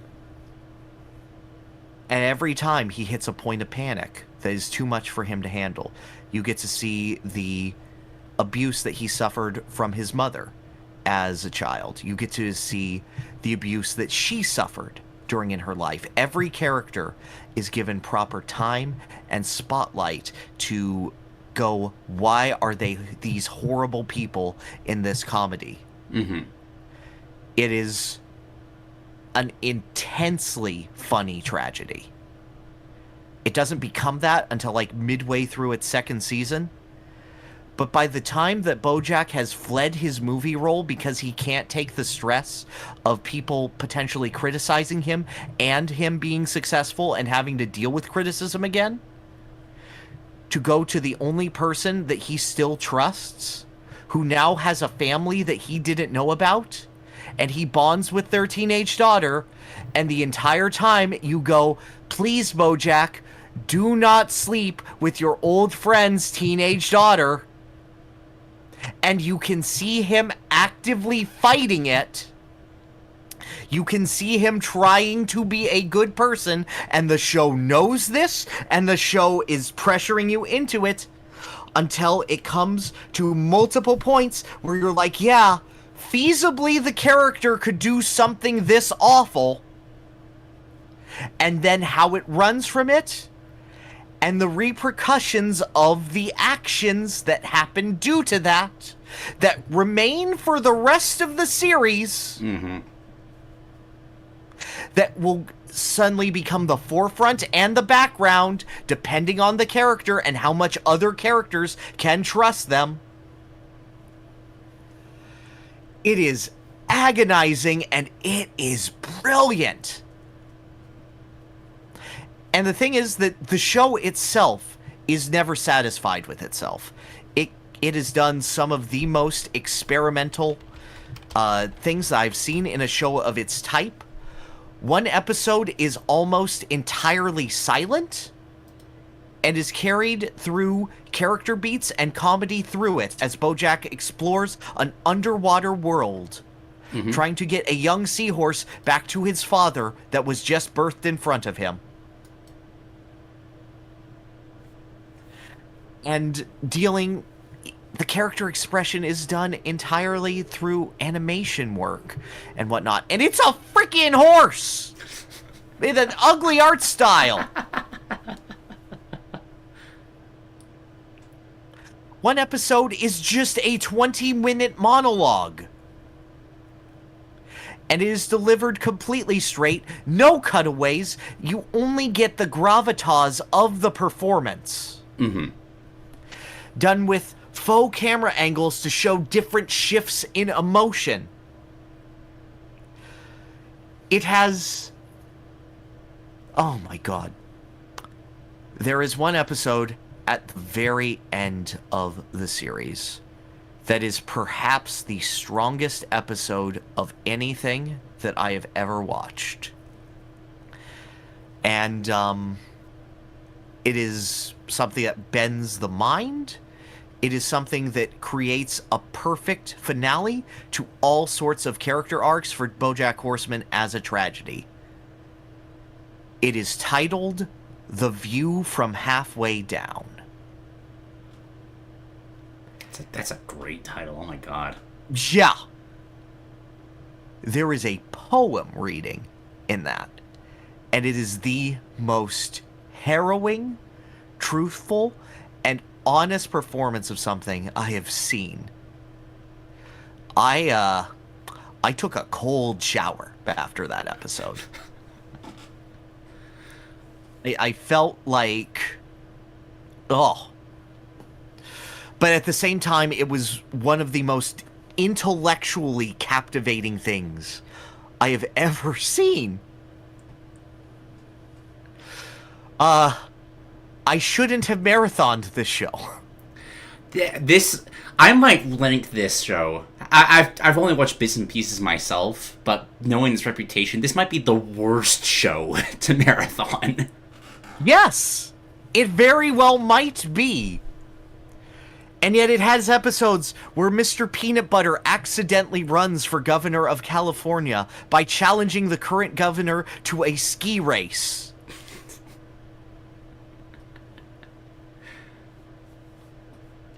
Yeah, it's got range. It's definitely got range. It really does. I can agree. Donkey Kong power. Yeah, I feel that. But I just want to say that the vocal performances in this show, the writing of the show, how constantly clever and witty it is, and how it chooses to abandon it in just the right moments. How it shows me one of the most difficult depictions of a lobotomy that I have ever seen. Not from a gross-out standpoint, but of its effect and of the understanding people had it at the time the procedure was performed. How empty and how simultaneously secure it made me feel. How felt and how, unseen I was. How it understood how the gravitas of everything that it is trying to say and do ultimately doesn't matter because it is a consumable media product, but also saying that makes it subversive and interesting in a way that is ultimately pretentious and doesn't matter. It understands the weaknesses of the medium that it is in, and it is trying to do something bold and wonderful in spite of that. I completely agree.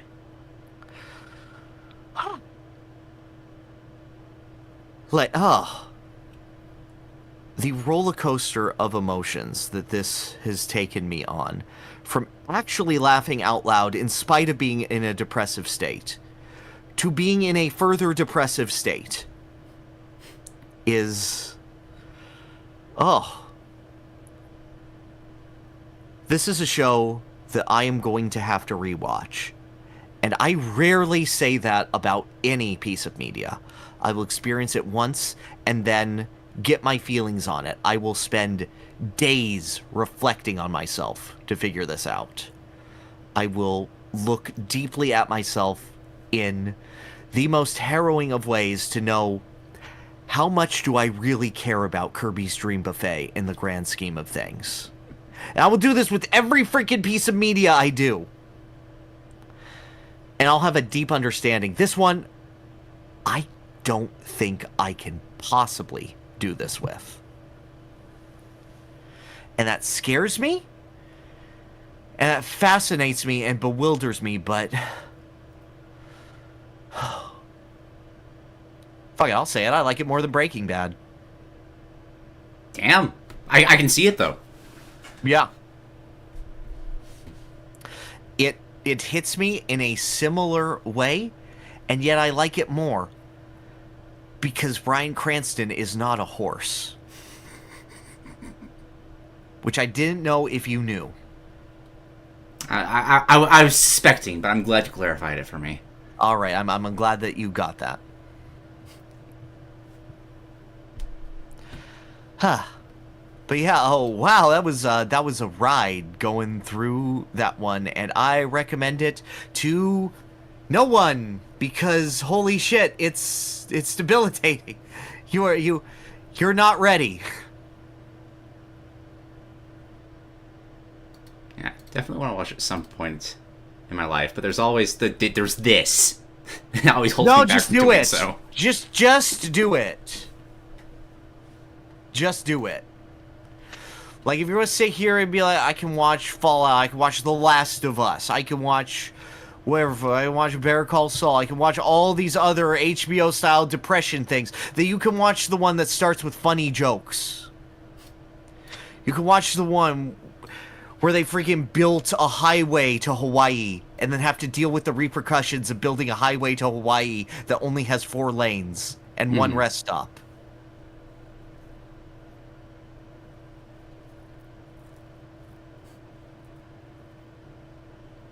It was good. It was really good. Glad. I was about to say I'm glad you enjoyed it, but I think enjoyed isn't quite the right word for that. I'm glad it meant something. It meant a lot constantly. It's a rarity that I will look up. Okay, did this get nominations? And then seeing, yes, this episode in specific got nominations. I went, wow. And then I see it lost to Rick and Morty. And I went, what the fuck?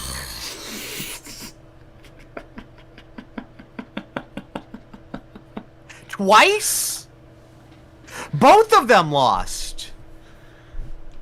Really?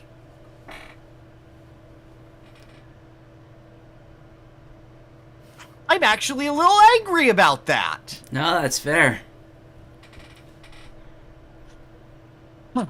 But yeah, that's what I have to say. It is a show that caught me off guard that a month later I am still unsure of my feelings on, other than holy shit, what a time. What an incredible experience. Alright. I should watch Rick and Morty more. I really liked it up through season 2. Disregarding the memes, I do genuinely enjoy watching it. I really enjoyed it, and then it hit, like, actual pop culture status, and it didn't even become insufferable, just the world around it did. About it. That's a good way of putting it. Alright. That's it. Your turn. Okay. So, I am starting to, get genuine pain, so I'm going to go for more of a quicker... You got it. Oh, absolutely. Just showcase. So I think... Because I haven't really watched much in general this last several weeks. That last several weeks has been very much a how do I get more hours in the day rather than just trying to figure out what to do with my free time. But something I can do, and something that's probably kept me sane during all this, is just when I'm either on the train going up to the university or working at work, I have music. I'll put in my headphones and just listen to music. I'm starting to get Nice. just really appreciate just exploring, like, what do I really like? What do I want to... What kind of playlists can I set up to kind of just actively gaslight my brain to go into a specific mood for myself? And I found some I things. need to do this more because video game OSTs have been the life. So... Now, once you start exploring, it's just... There's like a barrier for entry and then just limitless potential of things to find. I get it, but I don't want to use Spotify. Alright, so I'm just going to share like a couple of the things I've created, what the songs are within those, and what I'm trying to, like, what I use the playlists for. All right, go for it. So 100%, the one that's helped me the most right now is something a playlist I made called Thinking Squared. Like with the whole, like, square and then Yeah, I understand. Yeah. Because I need something to just get my brain to shut the fuck up so I can focus on either writing an essay or working on math homework or whatever. Mm-hmm. And I found this mainly through the soundtrack of FTL. Because FTL has this very kind of ethereal...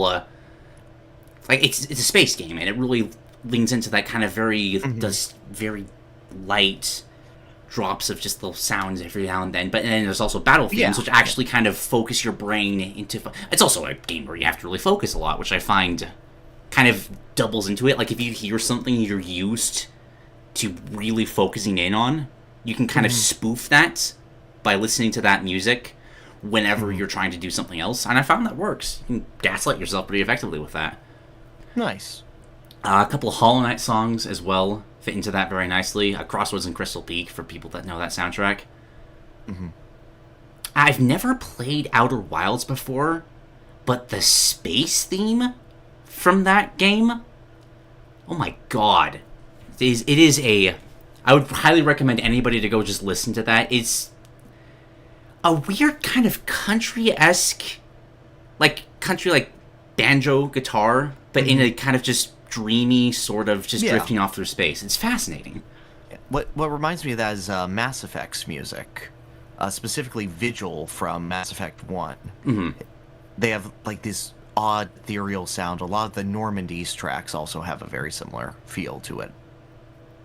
For sure. Great. Got a couple of Persona 5 as well in there. The Have a Short Rest, like in the... I think it's in the rest areas, or is it when you go back home? Whatever that song is, it's a very soothing song. Beneath the Mask, or? Have a Short Rest is what it's called. Okay, alright. And then the Palace theme for the final in Royal. Just that really heavy piano. Oh yes, the da-da-da-da-da-da-da. Exactly. Gentle Madman is great. Fantastic song. Love it so much. So that's one of them. I'll listen to that whenever I'm trying to just focus in. Sometimes, especially given the job that I have, I just need energy, adrenaline. And I found that I have kind of gaslit myself into seeing where I work as kind of a stereotypical forge, in a way. So I find that if I can, like, grab onto, like, some, like, heavier Norwegian music, or, like, I guess you'd call it dwarf metal. Like, you've heard, like, Diggy Hole and all that. Yeah. Windrose. If you can just latch onto that and just let the drums start playing, I can work forever while listening to those sorts of things.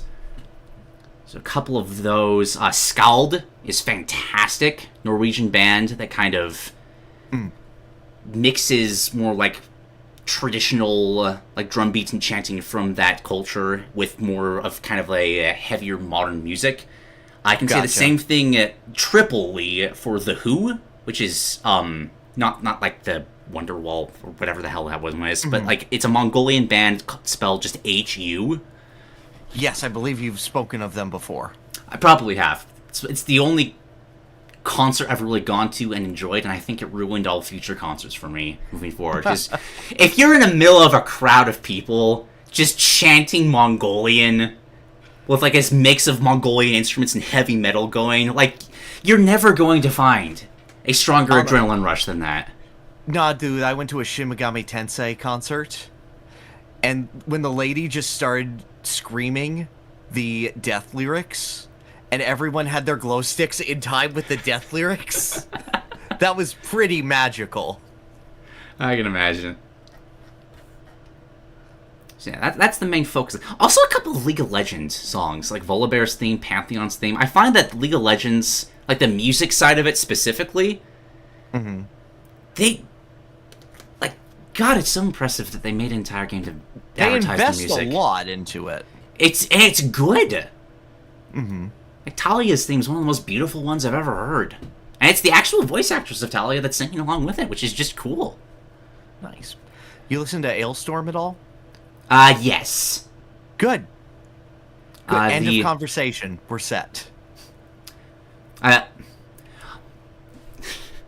This song, just Yo Ho Mexico, is very commonly played at my work because there's a lot of people from Mexico and they love that song so much.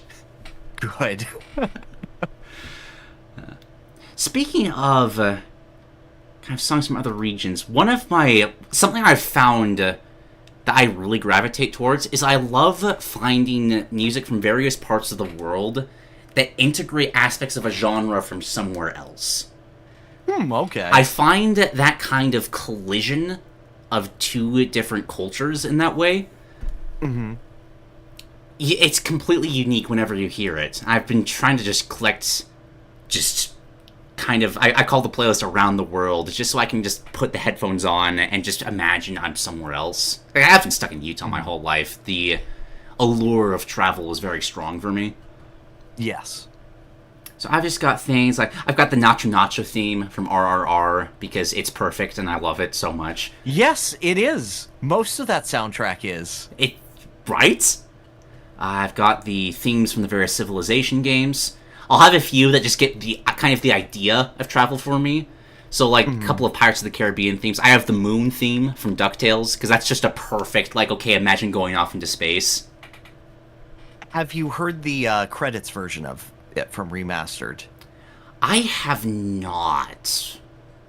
So I need to it's linked with, remember like, that. an 8-bit version of the main DuckTales theme, so it's difficult to find. But the latter half of it is a free-form piano version of the Moon theme. Okay. Yeah, I love the sound of that. Yeah, I'll see if I can find it while you keep talking. Yeah. I will find. A couple of gems I found, just kind of accidentally. There's a song called Libertango by a artist called Yo-Yo Ma. You look at it and it just looks like a stereotypical classical piece. But you listen to it and it's just one of the best Professor Layton themes that you've ever heard in your life. Very delightful. Something called... gosh, I don't know how to pronounce that. The band is Wintergotten. Okay. And the song, I'm going to try my best at this, Sommerfagel. Very dreamy, kind of music box-esque song that suddenly just brings an accordion in halfway through and becomes this really upbeat. Still dreamy, but kind of hopeful at the same. I don't know. I'm not a music major. I'm kind of just bouncing around It's feelings okay. right now. I took one music theory class in high school. I got you covered. Band called The Seed. I've never thought bagpipes were cool before. They proved me wrong. Bagpipes can be bagpipes completely are awesome. rad as fuck. Well, yeah, but like you have a very specific vibe of bagpipe music. But this is like integrating bagpipes into like heavy electronic / rock music, which is really cool. Yeah. Bunch of Wagaki bands. I think they just a couple things from anime. You've probably heard of them. If not, you've probably heard the music because it's all over the place. If you tell me, oh yeah, they were the opening of this show, probably better. See any others from this?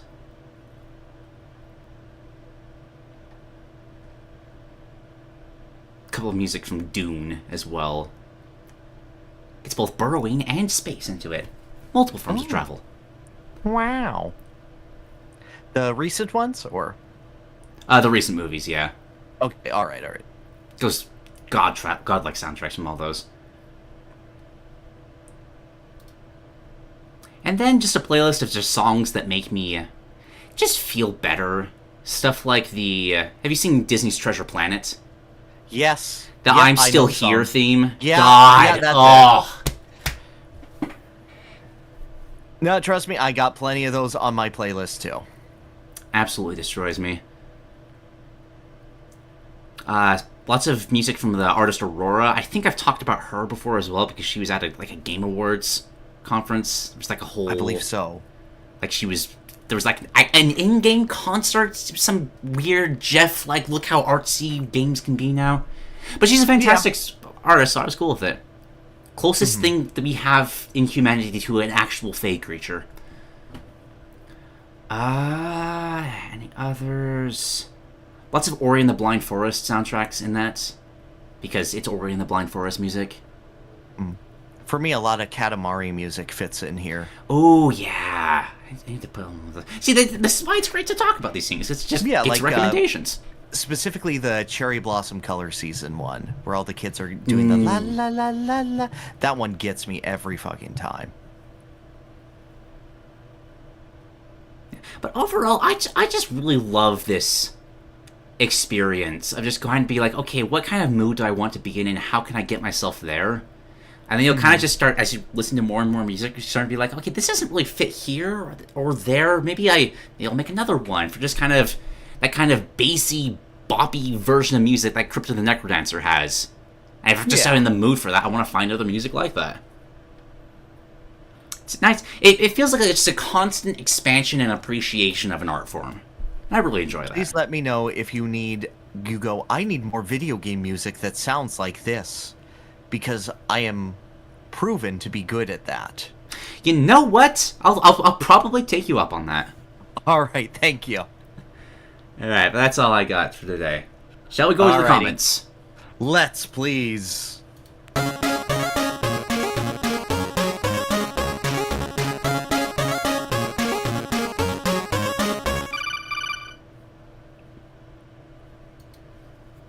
All right. Get this opened up. Probably should have done that earlier, but it's fine.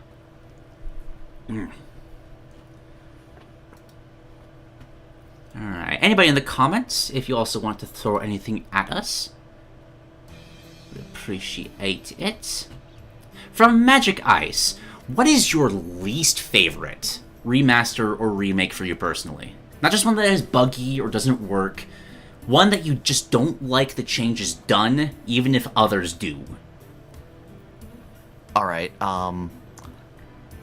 let's say Warcraft 3 Reforged, and move on to actual answers.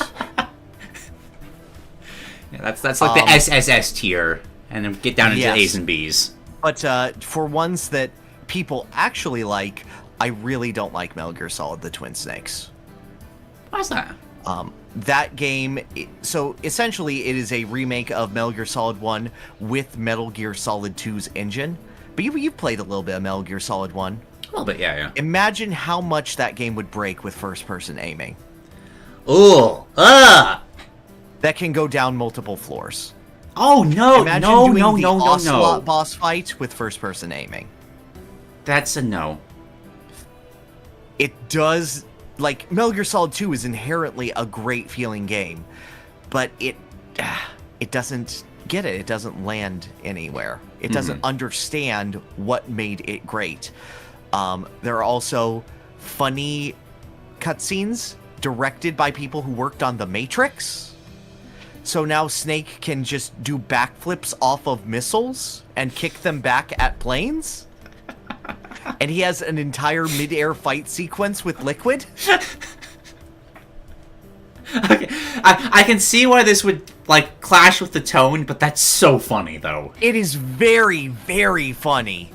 I do enjoy it. There's one specific change that is, when you're doing the Psycho Mantis fight. He goes, "Put your controller on the floor. I will move it with the power of my mind alone." And then they added a pan where Snake looks directly into the camera and nods at the player as if telling them to do it.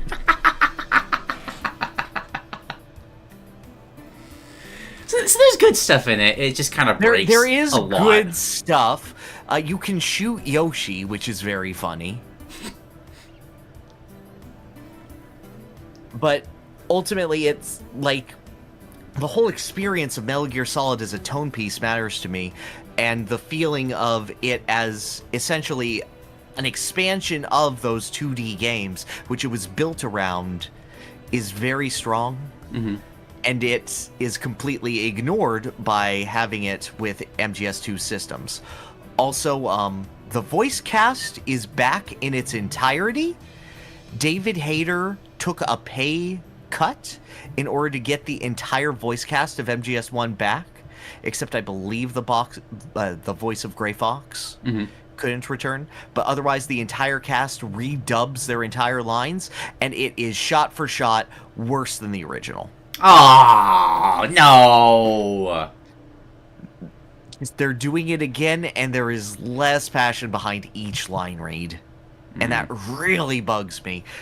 MGS1 was so raw and so special for especially how early it did voice acting. And the Twin Snakes takes are just... they're not it. Mm-hmm. I get you. I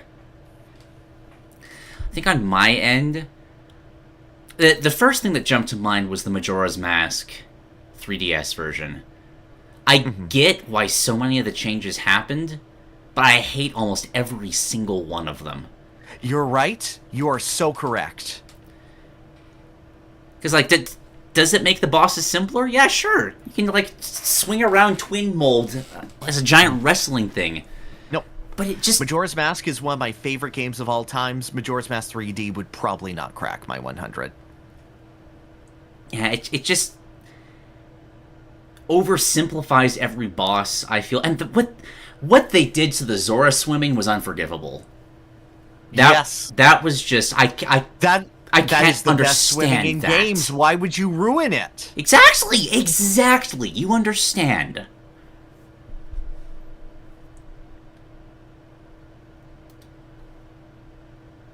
Yeah, I can't think of anything on that level. Yeah. Let's grab... I like this one, actually. From Chris and Casey Bryan in the chat. What game, OST/liquor combos do you want to see? As in me drinking it, or as in I have to give this bottle of wine the OST? Either or. I'd love to see someone give a bottle of wine the Braid OST just to see how pretentious it could become.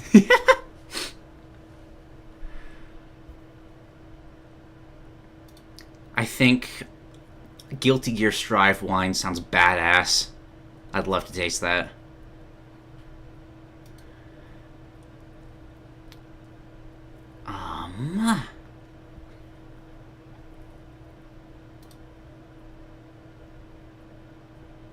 This is Let's an see odd what else would be question. good. No, but it's fascinating. I like it because I'm like just trying to pick something in my head. I want to see a Let's Devil get it May Cry that is advertised as wine, but it's like just straight whiskey when you drink it. Yes. Monkey Island rum. But it tastes like something different every time you sip it on various layers. I love that. I'm down. Oh, no. Okay. So, a whiskey, but 5 different whiskeys from the same batch, and each one has been made to listen to the audio of a different episode of a Telltale game. So you can compare which Telltale episode is the best based on the flavor of the alcohol.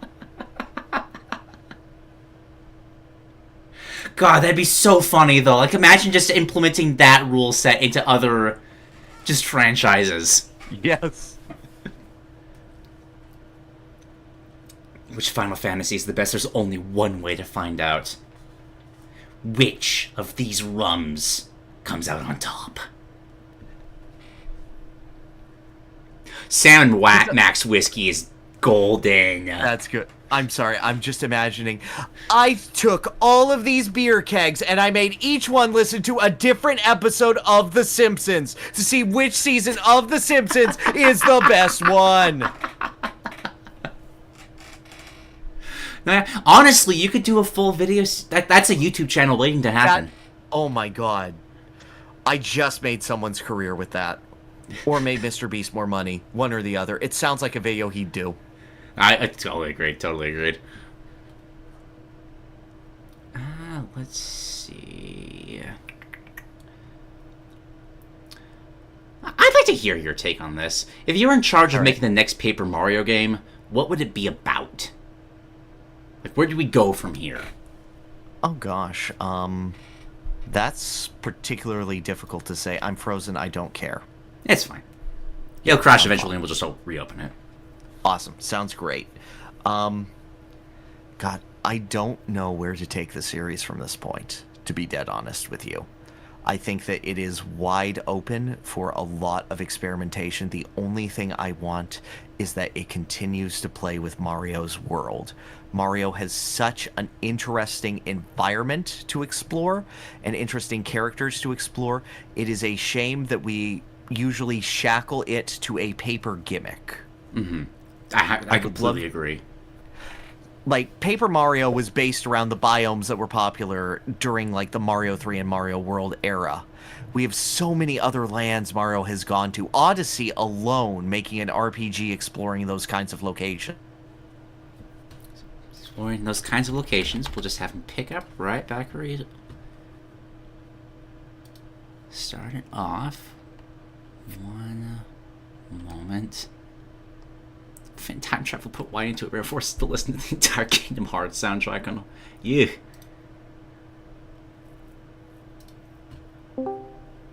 Isle Delfino alone could be explored in such incredible detail in an RPG framework. Like, you could make like 5 different sorts of adventures in there. It's maddening. Crazy even. You're kidding. You froze almost immediately. Really? Yeah, it's fine. I will say, I want to see somewhere new. Like, I feel like the best thing they could do now is take the kind of ideas behind Rogueports, but try to tackle a different setting. Something I'd really love is, like, let's bring back Sarasaland for something like this. Just that kind of, like, multiple culture thing from that. That would fit so well into Paper Mario and be a perfect reason to flesh out the world building better. Mm-hmm. I completely agree there. I only have one more meager request. Mm-hmm. Add Wario. Right! I don't need any other character. Just him. Don't need Waluigi. I always say I don't even need Donkey Kong. Just Wario. That is such a fun character to be used in RPGs that has been untouched. Especially if you kind of lean into more of the kind of microgame CEO he's become. I'd love to see Paper Mario CEO-ified Wario. Yes. I will take anything. He's such a strong character. We've seen, like, his light version in Booster, and that was already one of the most memorable parts of Mario RPG.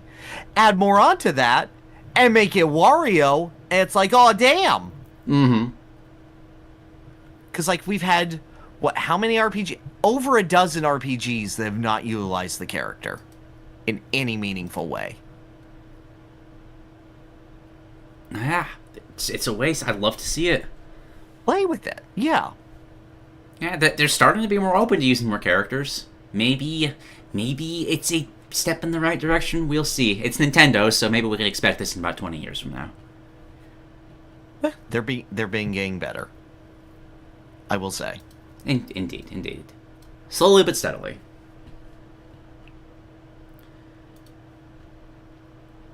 Okay, I don't want to cut this short, but I am actually kind of dying right now, so I... No problem. I completely understand. Yeah. Bit of a... It's still almost 4 hours. Yes. I brought 2 and there he goes again. One more time. Well, we'll bring him in for the final bits of this. No frets. No frets. We're almost there. Just like a minute or two remains. Just cut it. We're good. You don't. No, you have to sit through this with me. Okay. All right. I'm not resizing you properly though. Oh, that's absolutely fine. Yeah. Thank you all for watching this slightly scuffed, slightly very illness-ridden episode. It's going to be That's interesting. absolutely fine. Next episode, I will be alone, and I will own all of Duke's GOG games. Guess what? We still won't talk about Rayman, but we will talk about other platformers. Enjoy the new era, folks. Goodbye!